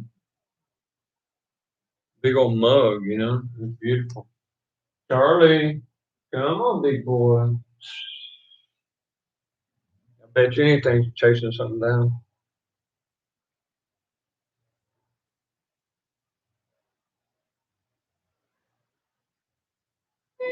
I heard him knock something over a while ago,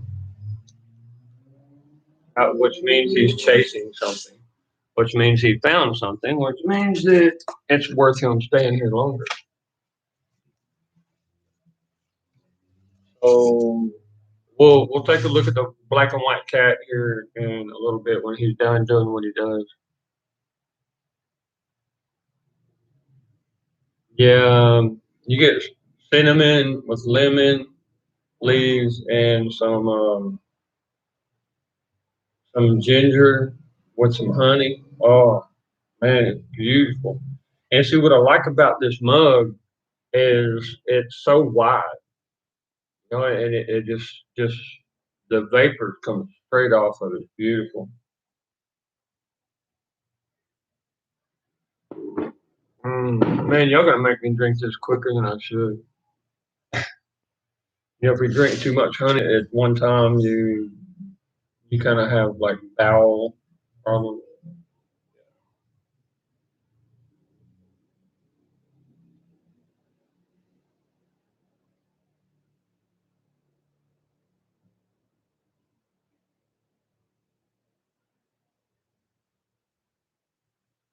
Smoking doesn't help, and I know that.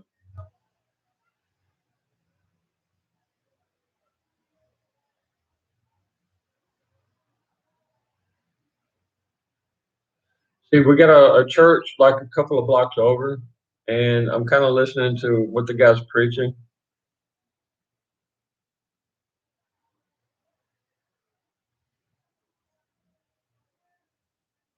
And in one way, he's right.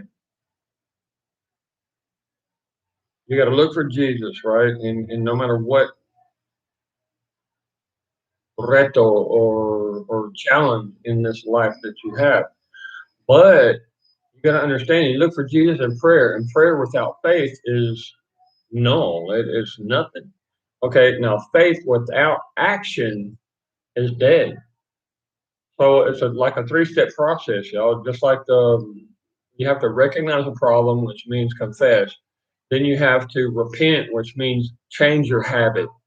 Then you can be forgiven, and you're like on the road to success. You know, you're released, you're let go.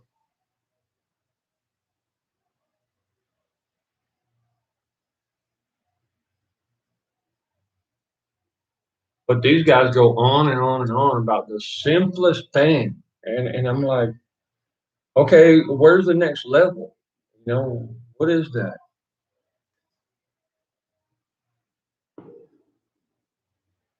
I can hear him. I can hear him way out there. You know, so I'm glad y'all can't hear that. It probably drive you crazy. It does me. Now, when I was in the next town over in Comayagua, there was a church like 2 blocks away, and they have a children's choir that would sing what they call alabanzas, like gospel songs. And that guys, come on, it's so beautiful. You hear a children's choir and it just melts. I mean, I'm a dad, you know, that's what I am. I'm there. I'm a little bit psycho, and I admit it. You know, I'm spec ops, and I admit it. You know, I jack somebody up in a heartbeat. And I love children, and I'll protect children no matter where I'm at. And to hear a children's choir is just, it brings such a deep sense of peace to your heart to hear the joy. You'll understand what happiness means in joy. You got two dynamics there. And happiness is usually fulfilling a desire. Okay, but joy is, I would say, the root foundation of security. You know, and understanding time and understanding that yes, God lives, and you've been protected by God and the angels, and you know they're there. That's the joy that you get, and it's beautiful. It really is. Ha, man, I'll tell you what. Mm, y'all better learn something.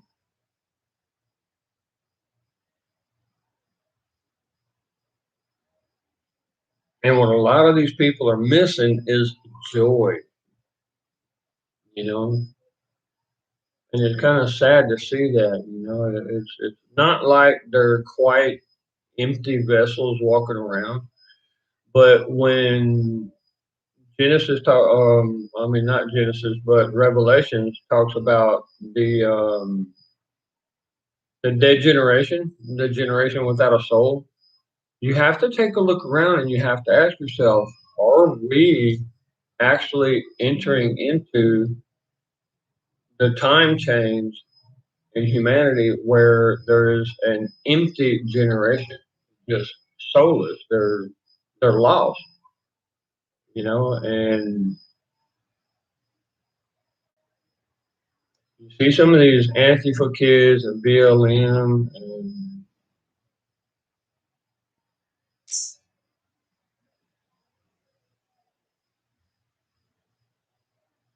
hmm, boy, y'all really need people like me up there. There's a reason why I pulled all my stuff out of the other apartment on the other side, and I brought it over here, y'all. And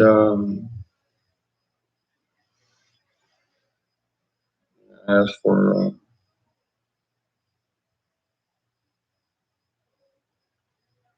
I won't get into that, but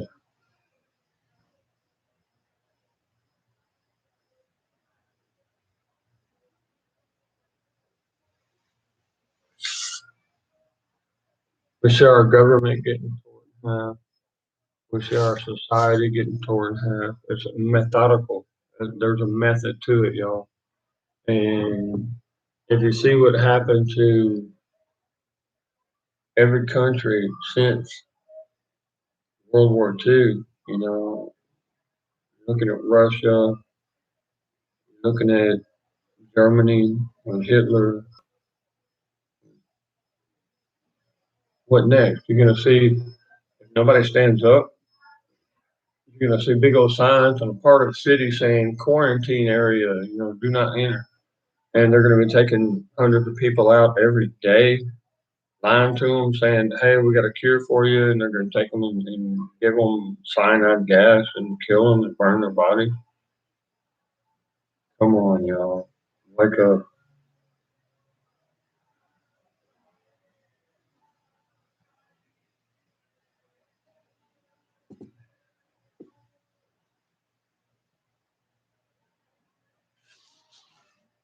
Hey, guys. I was on a walk this morning, and you know, before anybody gets up, these people, they go to bed at like 1 or 2 o'clock in the morning. They get up like 11. Okay, so the whole morning is mine. Seriously, there's not a single person, and or I will say, it's very rare that I see somebody up at 6 o'clock in the morning on my way back. I take off at like 4:30 before the sun starts coming up. That's my favorite hour, and I'm walking, I'm reciting scripture, I'm praying, and I just walk and walk and walk and walk. It helps my knee and it gets my blood moving and stuff. I can shower, whatnot, and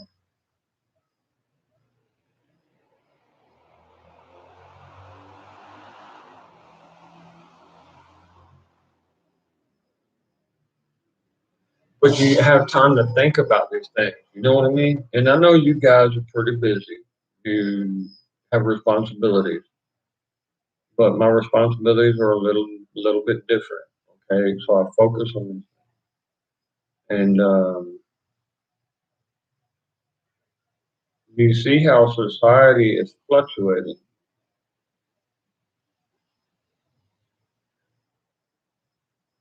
Man, I love you guys. And I pray for you guys. I do. Every day.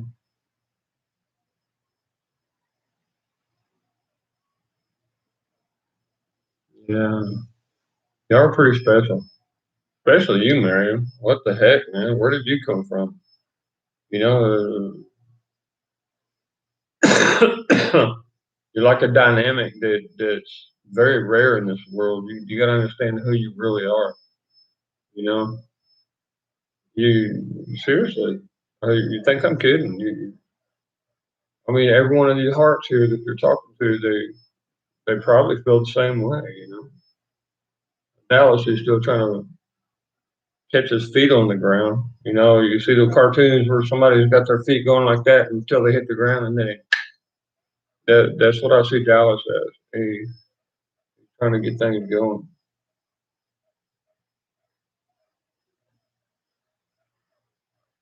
but he's doing a lot better. And I know you care. Yeah, there's no mistaking about that. You definitely care.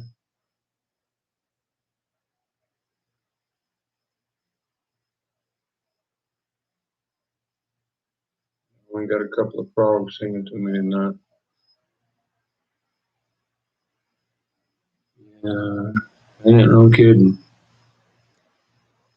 Trust in Jesus' love. What a beautiful name. That was nice. What did I put up there? I put Jimmy Beam. Okay. Yeah, I'm still using the same.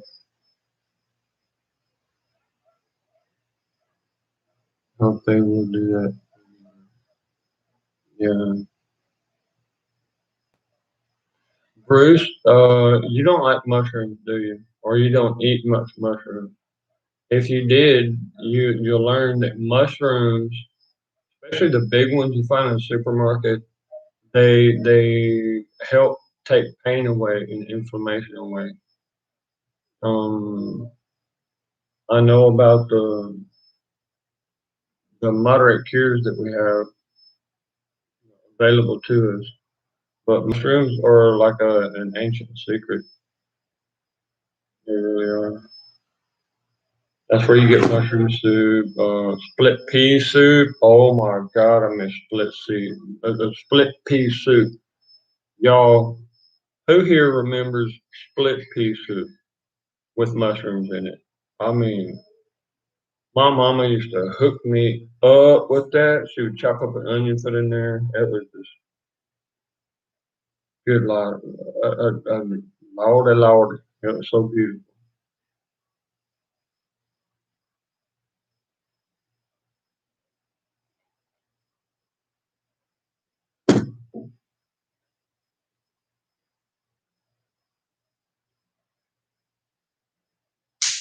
Ah, he used potatoes. Really. I think I remember one time Mama used potatoes and split pea. Man, it's really hard to beat that soup, y'all. I mean, dude, I can throw a whole wagon of vegetables in there with some really good meat, ribs or whatever. I make a nice 20-gallon pot with, soup, and it still won't come out the same as my mama made. I still wonder what the hell she put in there that made it so damn good. The split pea, whew, man, I think it's the amount of water you use and how much water you add to it as it's cooking. You know what I mean, guys? I think that's the secret. I'm gonna have to try. I'll refine it. You watch.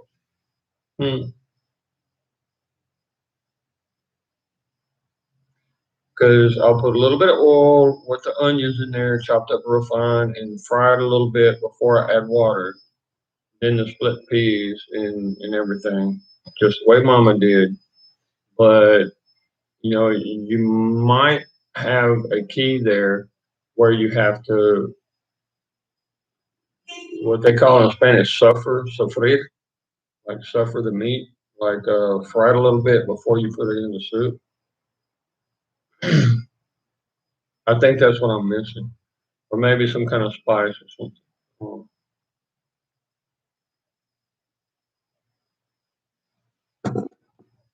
Guys, my mama was freaking awesome, dude. You take a good beer bread batter, okay, and you make it kind of in a way where you would make biscuit batter, okay. Now you make your balls out of it, and you set them out on the wax paper, or you just simply use flour on the counter. And she would put like rub like half a thing of butter, dude. I'm serious, half a thing of butter on a cookie sheet, and she would put a little bit of olive oil running around on it, and she would set it in the oven, let it heat up like super hot. Then, as the balls are growing, they're rising, and we're talking like 4 o'clock in the morning, guys. When we got up, we ate good on the ranch, dude. We really did. Them women were all over it. You're not gonna have a good ranch or a good anything until you have good women taking care of the guys. I mean, the hell with how they look. You can be the ugliest woman on the planet. If she got some good food coming out of that kitchen, boy, you better respect her. You know what I'm saying? Hell. Now, she would set the balls of the biscuits in the oil while it's hot, and she would shove it back in the oven just like that. And the bottom of the biscuits were just, and that's how she determined when the biscuits were done, is when the bottoms were dark enough to be fried to the point where it would still be good. And she would bust them up, dude. I mean, she would slice them like that, fold it over, and put gravy on it, bacon gravy. Oh my lord! And you got a couple of eggs over here, maybe a little hash browns or something. Damn it, boy, you're ready to work all damn day. Hmm. And you munch into that kind of shit, and you're good to go, man. Oh, I remember there were 20 of us cousins, and boy, that ranch was smoking, dude. Mm.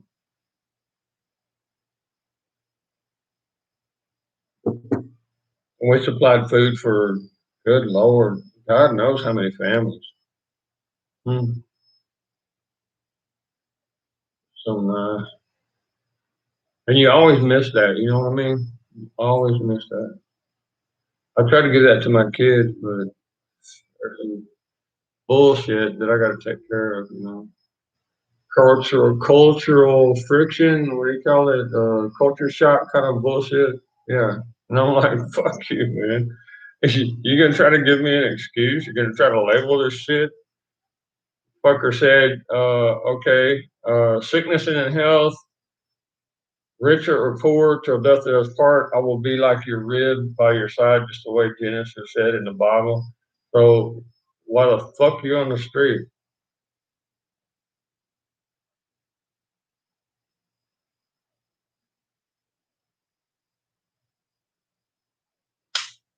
That's kind of a bottom line thing, guys. Y'all gotta forgive me, please. Yeah, two houses. Nobody wants to work when that disrespectful witch comes around.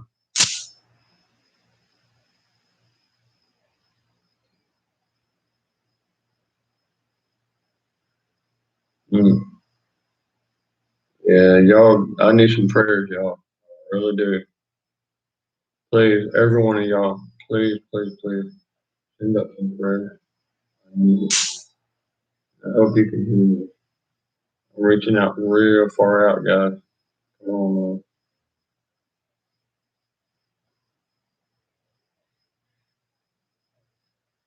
I really need y'all. Yeah, I'm sitting here looking. I'm not sure if those are little bugs in there or if they're lemon leaves. Yeah, we'll see.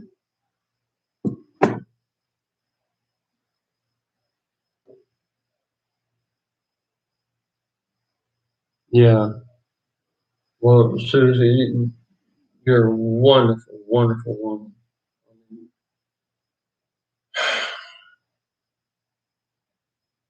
I I need your address. That way I can tie up my wife, put her in a helicopter. She'll be landing in your backyard. That way you guys can spend a few days together and she can actually learn how to be a woman. You know, something. I don't know what's going to happen. I don't know. Seriously, I really don't know.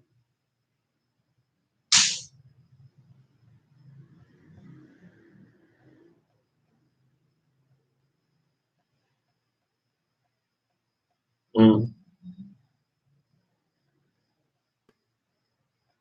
All I know is that I will leave an inheritance for my children. I will teach my children how to take care of an inheritance. And my girls will learn how to take care of a guy in order to leave an inheritance for their children.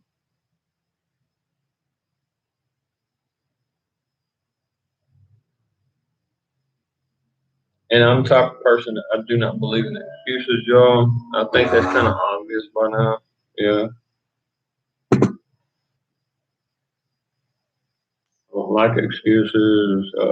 Excuses really do not like you. They're convenient for the moment, but they'll catch up to you later on, believe me.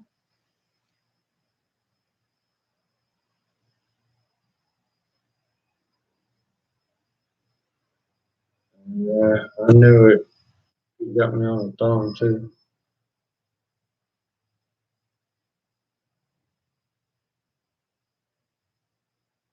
But I'm all here, guys. You know, thank God for that. I got all 10 fingers. The bastard shot the wall right there. I mean, if he was here to kill me, he should have just done it, you know? Pop me in the back of the head or something. You know? I'm ready to go. Wasn't my day, I guess. And look, judging by the look in his face, he was like super scared that his own gun went off. I mean, guy walked right in my apartment. What the?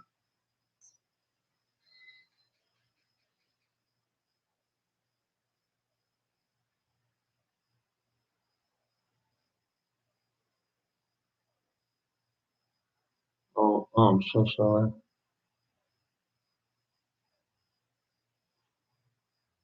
Okay, Bruce. Yeah, it's on, dude. Don't you worry about that.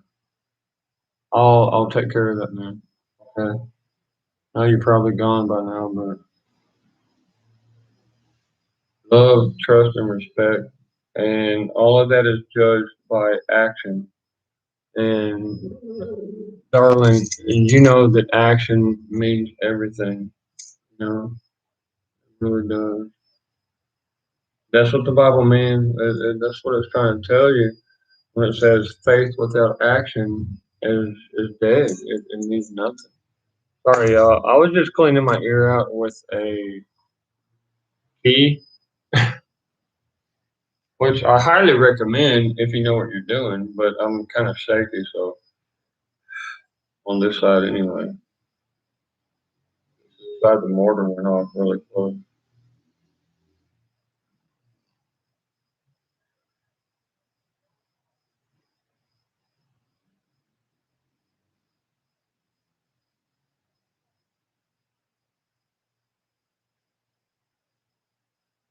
Aaron's gonna come up pretty soon, y'all.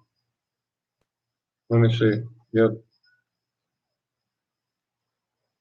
he's gonna come up pretty soon. He ain't up yet, but he's gonna come up pretty soon. Aaron, he's got the StreamYard thing going on. I need to learn how to do that. Really.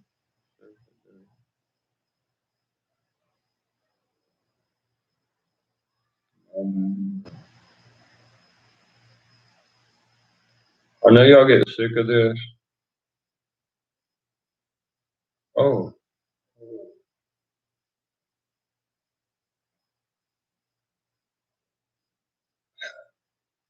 I'm not gonna do it. I'm not gonna do it.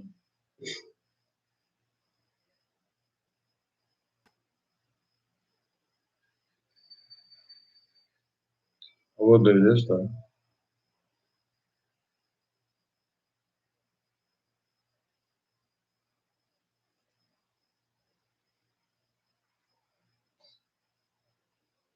Oh shit. I'll take care of that.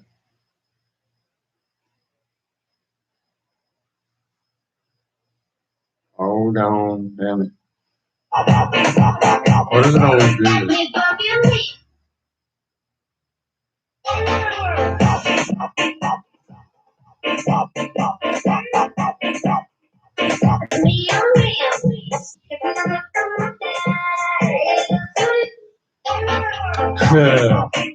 Emma, baby.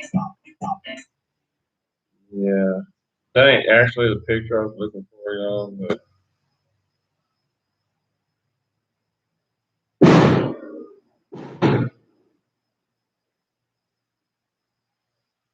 mm,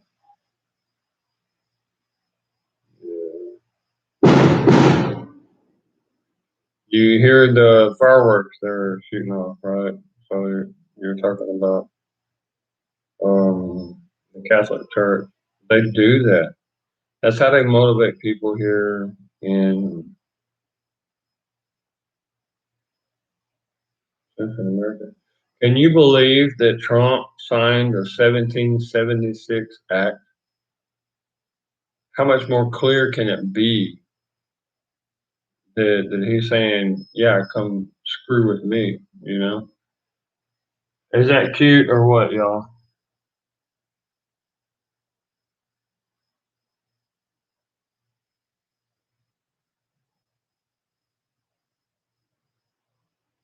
Huh.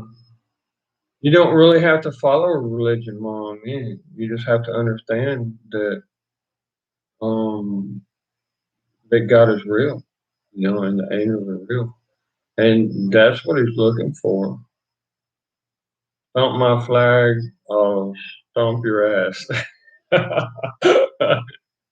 Hold on. I really want to order one of these shirts, y'all. Stomp my flag, I'll stomp your ass. You look at his bat, right? He's got barbed wire around it and stuff. Lord help me. Man, we are in for it, folks. Mm. when it's your girlfriend's birthday and you do something like this, right? Does that say I love you or what?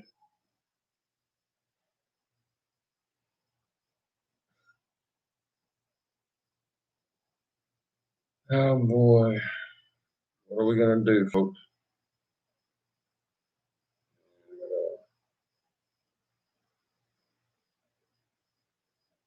Yeah.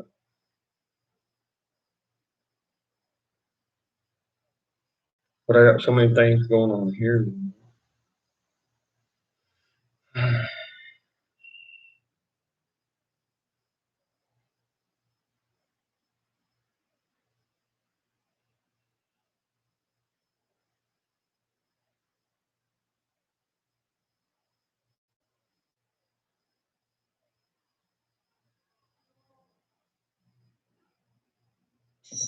Ajá, ¿para dónde vas? Ajá, monotero, te vayas para adentro. Apúrese. Váyase para adentro. Usted nunca me deja salir. Mierda. ¿Qué dijiste?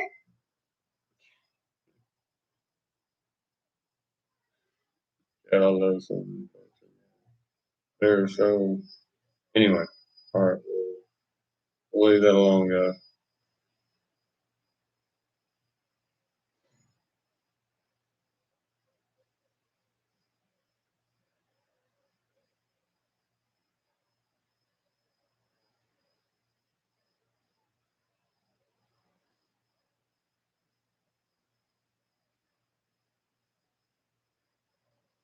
I think this guy's gonna try to mess up.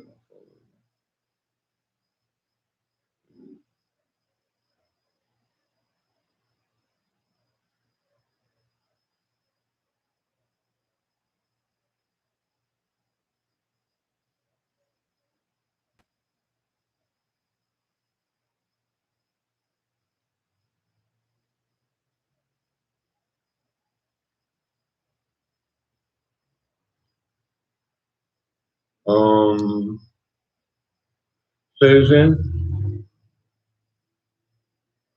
I found something for you here. I want you to see it real quick, okay?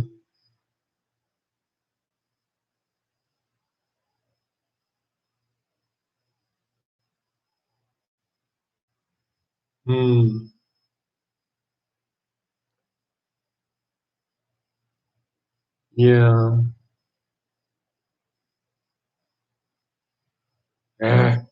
Why does that guy have to be that way? You know what I mean? I mean, that just, if he's supposed to be one of the major leaders on the planet, why is it gonna be like that? You're against humans instead of for humans? That don't make any sense. Uh-oh. That girl's calling.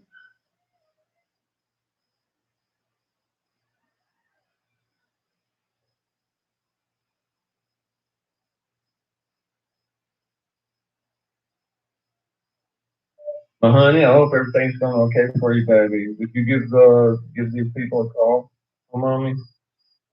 And I wanna make sure everything's okay, sweetheart. We don't want drama because in this zone, in this area, drama causes a lot of problems. I think you saw the evidence so far. I love you, baby. I miss my honey. God bless you, man.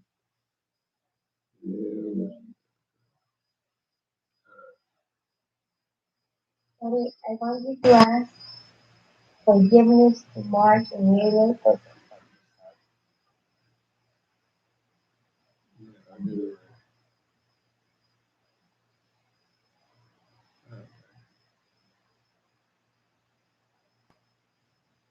That's awesome.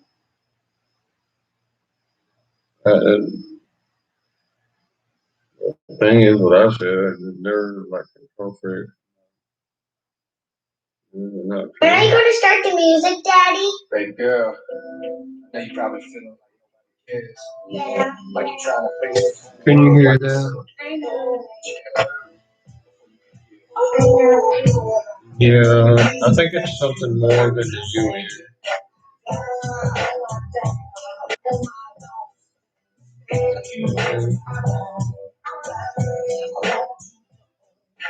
what you mean. And tell me your life, best thing I could be. Well, it took us good food over there. You know, the fastest way to get a guy's attention and to get into his heart. I will admit it is true.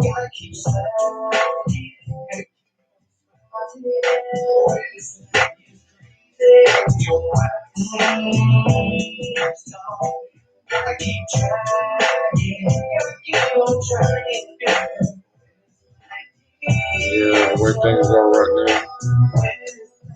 You ain't the only one trying to one. That mother of my children brother is he lost a kid and really, really hard. My kids are being abused. And the mother, they don't even know where she's at. My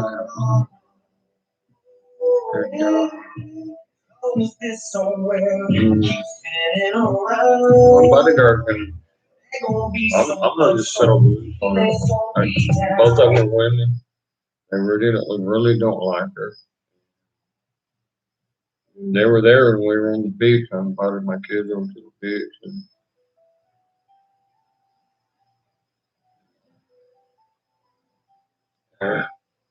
And she left about 80 bruises, maybe 90 bruises on my kids. Got to cover it. Looking back, Those two ladies, they don't.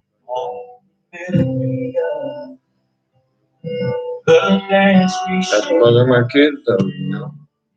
So, imagine a position I'm in. And I'm a gentleman, I respect ladies. A woman who's a big kid, you really you never say goodbye, and now that I didn't know where it all ends, where it all would go. Our life, a better let you chance. Could have missed the pain, but I let you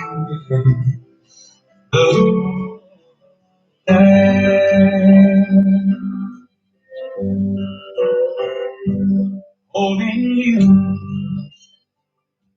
I held everything. Rainbow, wasn't I true? If I'd only known how to keep on, it was to say, no, I might have changed it all, and now that I didn't know where it all ended, where it all would go. Our lives better to chance. I could have missed the pain, but I had to go. It's my life, better left to chance. I could have missed the pain, but I had to go. Damn.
That was not so bad. That was not so bad, brother. That was not so bad. That was not so bad, brother. You was yeah, boy, rather be hard and spin out when you hold down and deep. Back to the left now and dip. Boy, it gon' go down. Take a sip, boy, it out and back. What you think?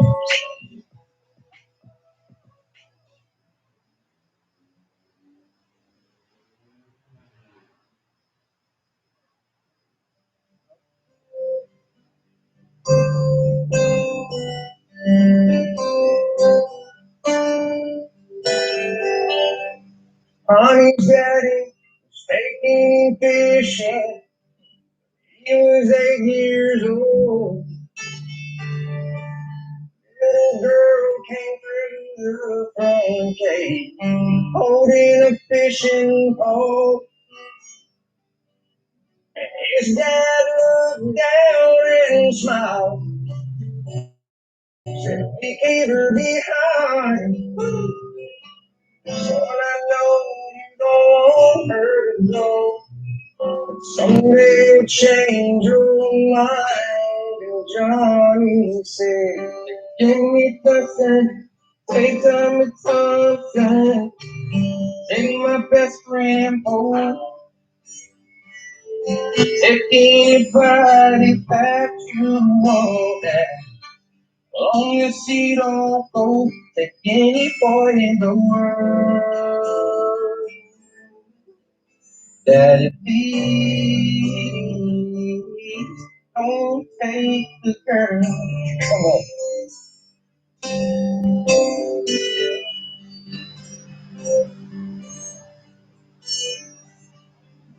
Same old boy, same sweet girl.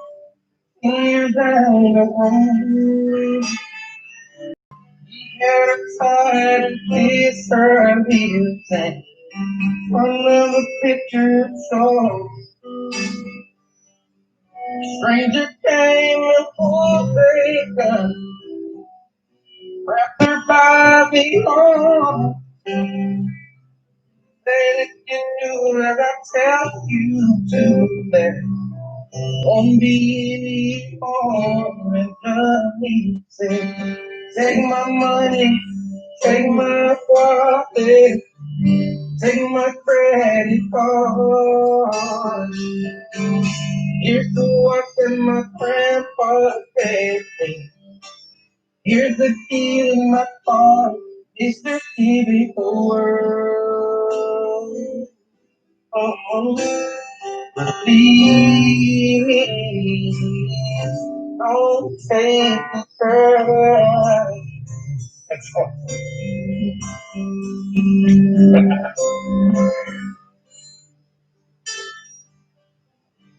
Same old boy, same sweet girl. 5 years down the road, there's gonna be a little one, and she says it's time to go. Doctor said the baby's fine, but you have to leave. He said, "Mama, it's baby fast." Johnny hit his knees and there he prayed. Say the very breath you gave me. Take the heart from my chest. I'll gladly take her place if you let me. This my last request. Take me out of this world. Please don't take the girl.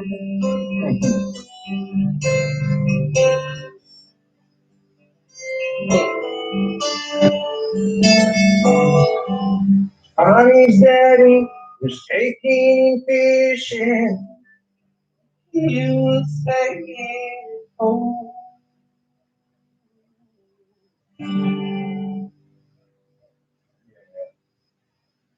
Yeah, man. oh, that's a dream." Yeah, man. Awesome. Oh, wait, you look that song up. Like when I first heard the song, I heard Sunny Down. I never knew the song. And when I repeated it again, like listen over and over again, I was like, oh, I decided to make my whole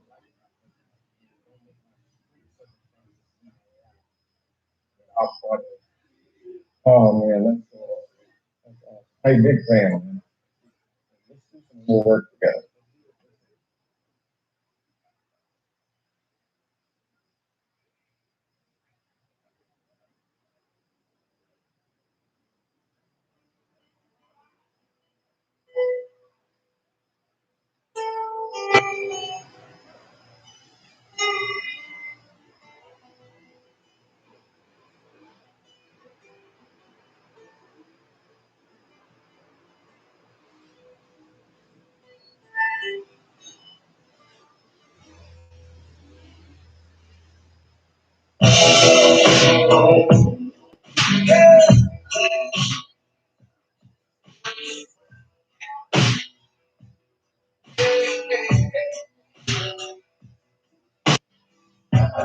Life like a flipping trip. Myself on the open road. I'm gonna be the sinner. Friend, they for broken soul. Every night you rest to me. I'm friend ain't holding much left for me. Please go down to the back. All the way I stand sleeping at the bottom of a hayman's hole. Bad man dreaming of a bad man screaming, but I believe there's hope. Get back from the grave and flower out with hope. Yeah, I am about the champion, I'm right where I belong.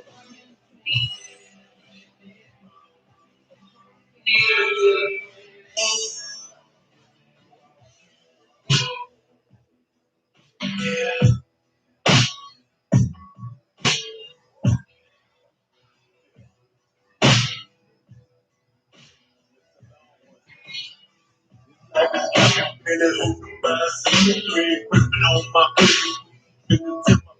Red light bulb and nudging at the hand. There's no common sense of community. One thing is playing don't bother me. Now I'm down, I'm flipping in my family, my property, when I'm not bothering people. When I'm breaking, won't call me a body. I'll take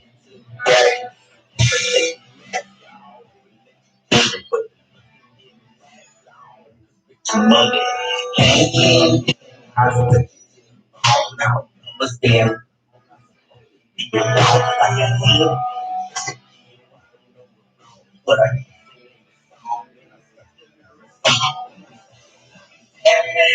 get back from the grave and flower out with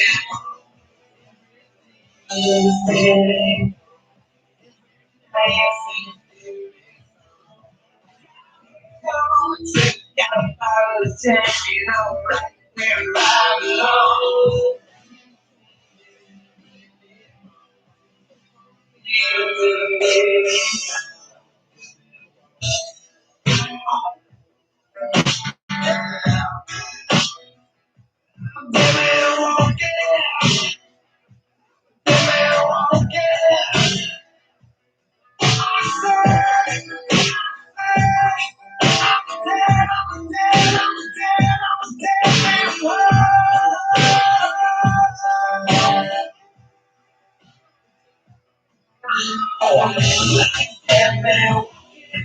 From the grave and flower out with understanding.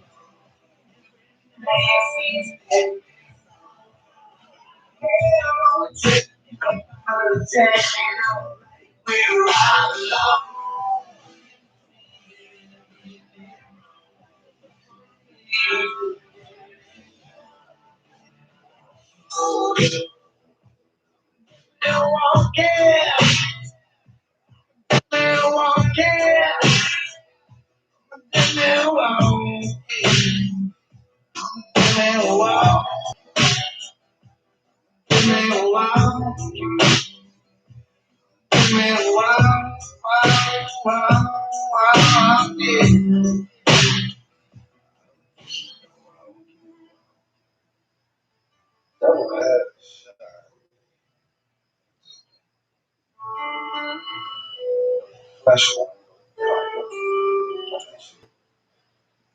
And it was comfort. Comfortable was life. Comfortable with how strong I thought I was for passion.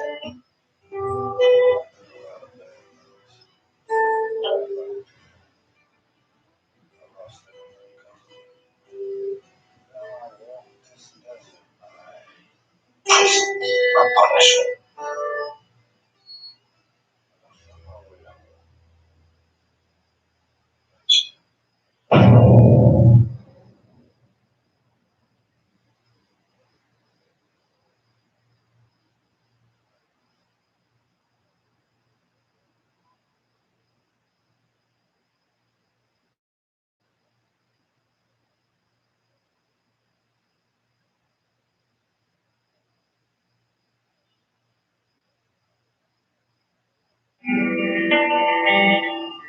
It's like everything you love can disappear in the blink of an eye. Hold on to it right there. All I ever wanted. Greatest man in your life, that rugged like shining armor. Darkest of nights, so when the world around your chest, and you lost your fears and all your prayers disappeared. You know your dad said, I can still remember the tears the day you was born. You were slaves with my arms, and I sang that song. You had heard it for 9 months, you never saw my face. Crying, and all the nurses cried in your place. You were my breath, baby. And I breathe the only thing in this life to come out keeps sending me. The little angel to say for me and put me in check. So I tattooed it on my neck so I can never forget. Try my best to be a father. Every day was a fight. Father was something you learn overnight, so we learn it together. You grew and I grew. You were so innocent. I will never want to take it from you. I'll be the Superman. When your world fell apart, that one man in your life that never break your heart. That one man. Count on you doing what's right. Man, if that's kryptonite, night. All a little more, be many your dreams. Greatest hero in the world besides you and me. I feel there's no one like you. You're the broken, so we're ready to you. I love you. No matter what this world goes at you, no matter what comes your way. I love you. And I'm proud of you. Yeah, you saved my life, baby. I'm around, thinking you get that start from the beginning. I felt that you wasn't on. So many nights on the couch, cry so hard, like you in this little life, that we were just borrowing too hard. There was something so different about you. Rise, it's like destiny on the side. It wasn't until you finally heard the praise I understood. The whole life would be a battle between evil and good. You put a scratch on a piece of glass. He held in his hands. He started showing you things that only you'll understand. Visions of the face of Jesus. But when he died, he stood out in the grass for hours staring up at the sky. I'm thinking, Jesus, right? So you climbed into my arms, cried at night. You said, Daddy, I ain't never telling the kids at school. I want them to text me that it wasn't true. I believe me, he's down the road. You had the words up to me, didn't understand what was coming to be the work of that saying. All you ever wanted, be a man in your dreams. Greatest hero, we're on the side.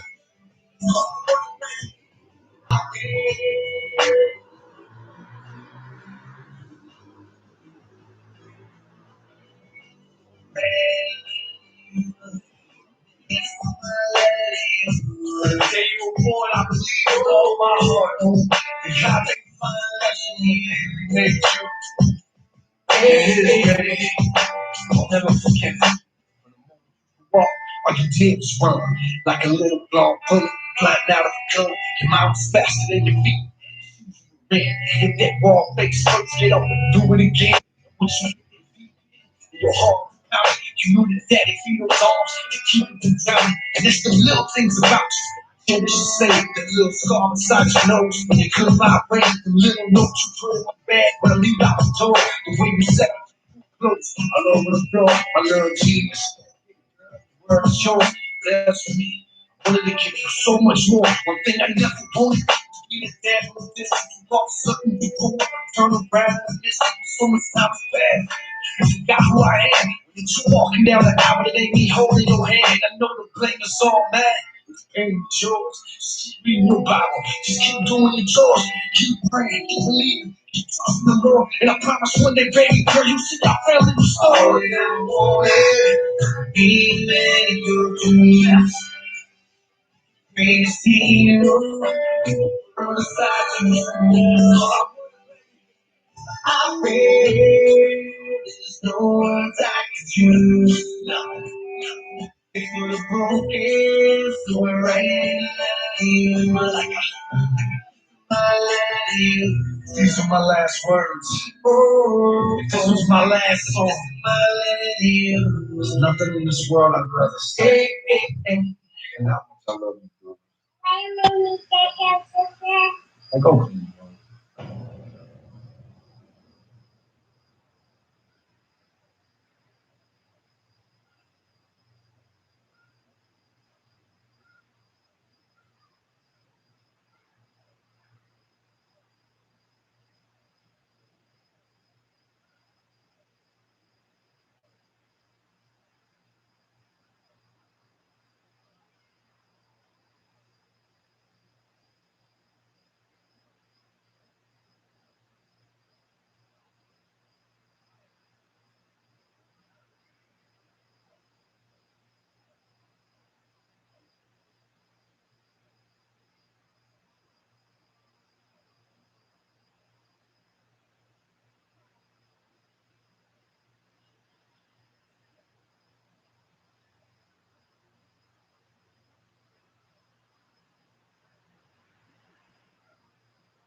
I still have not found that cat, guys. Still have not found that cat.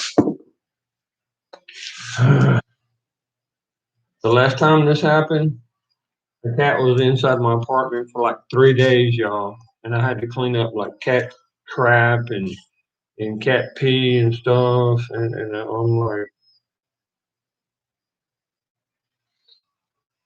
no, I gotta get that cat out of here. I'm gonna talk to the neighbors, the owners, and maybe the cat will come to the.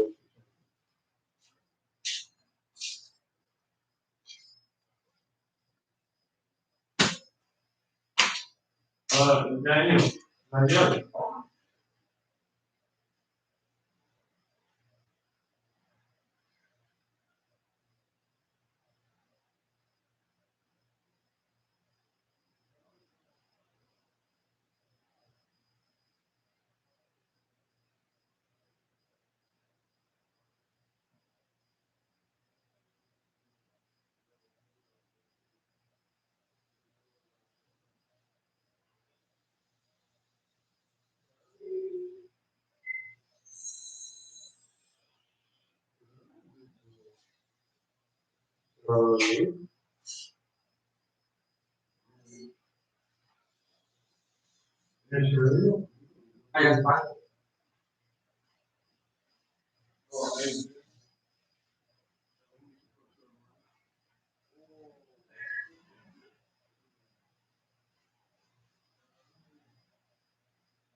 Aquí estaba, ¿eh?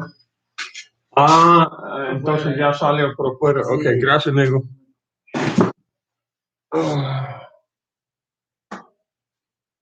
Yeah, so, all right, we're bouncing over to, I suppose, I'll close down here, guys. I'll bounce over to, Sick Pack. How's it doing, guys? Hopefully everything's okay. He seems like he's really happy camper, you know what I mean? It's about time for him to be up and about. Him or either your bill. So let me take a look.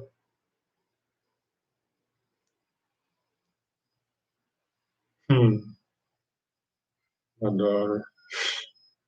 She's amazing now. Hey, how you doing, bro? What's going on, man? You don't want to talk to me? What's going on? Tell me, man, real quick. Come on, what's going on? Tell me. Well, okay, you don't want to answer my reels, my letters, and my voicemail. Tell me, man. Okay. Yeah, this guy's kind of pushy. Okay. He's really pushy. Another day, I was calling you because I had a food, I had a dinner, so I Oh, called you that day for you welcome that day. You welcome to come to my house, but you never answered, man. yeah, he's a good guy. He really is. He has great intentions. It's his etiquette, dude. Oh, you know what I mean? You know what I mean? The etiquette of a person. Uh, it's not a bad thing, really, considering the culture he was raised in here in Honduras. And well, he was born in Houston, Texas, but he lived most of his life here. He speaks pretty good English.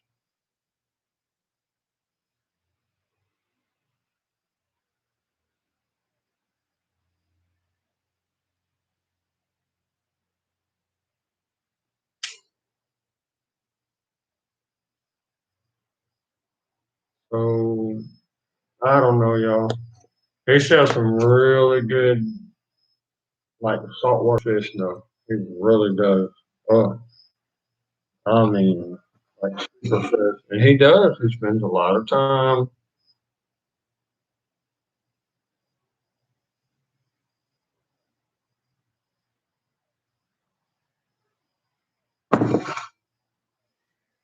You know, when you meet a couple and the wife and the husband are like the perfect match. You know what I mean? Like they humble themselves and they're like the perfect pair. You know, and that's what him and his wife was like. I'm telling you, it's really beautiful to see that bitch of a wife I got. You know, my mama's kid, my kid's mama. Yeah, most of the world will be happy once her casket is full.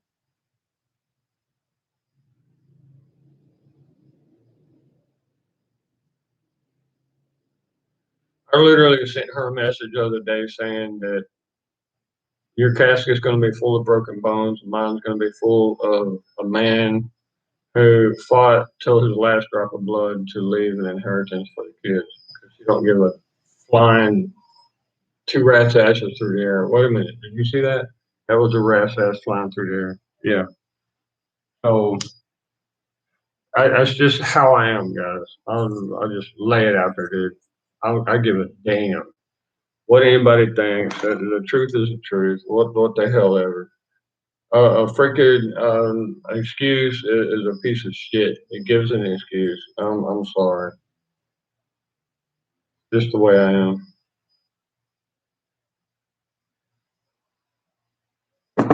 Yeah, looking for the neighbor's cat in my apartment. I twisted my neck and it popped a ligament or something over here. So I made her give me a massage. Worked out pretty good.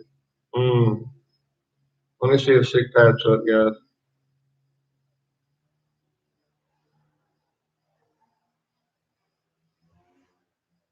And God bless everyone. God bless everyone. I don't care what anybody else says about you. You're awesome.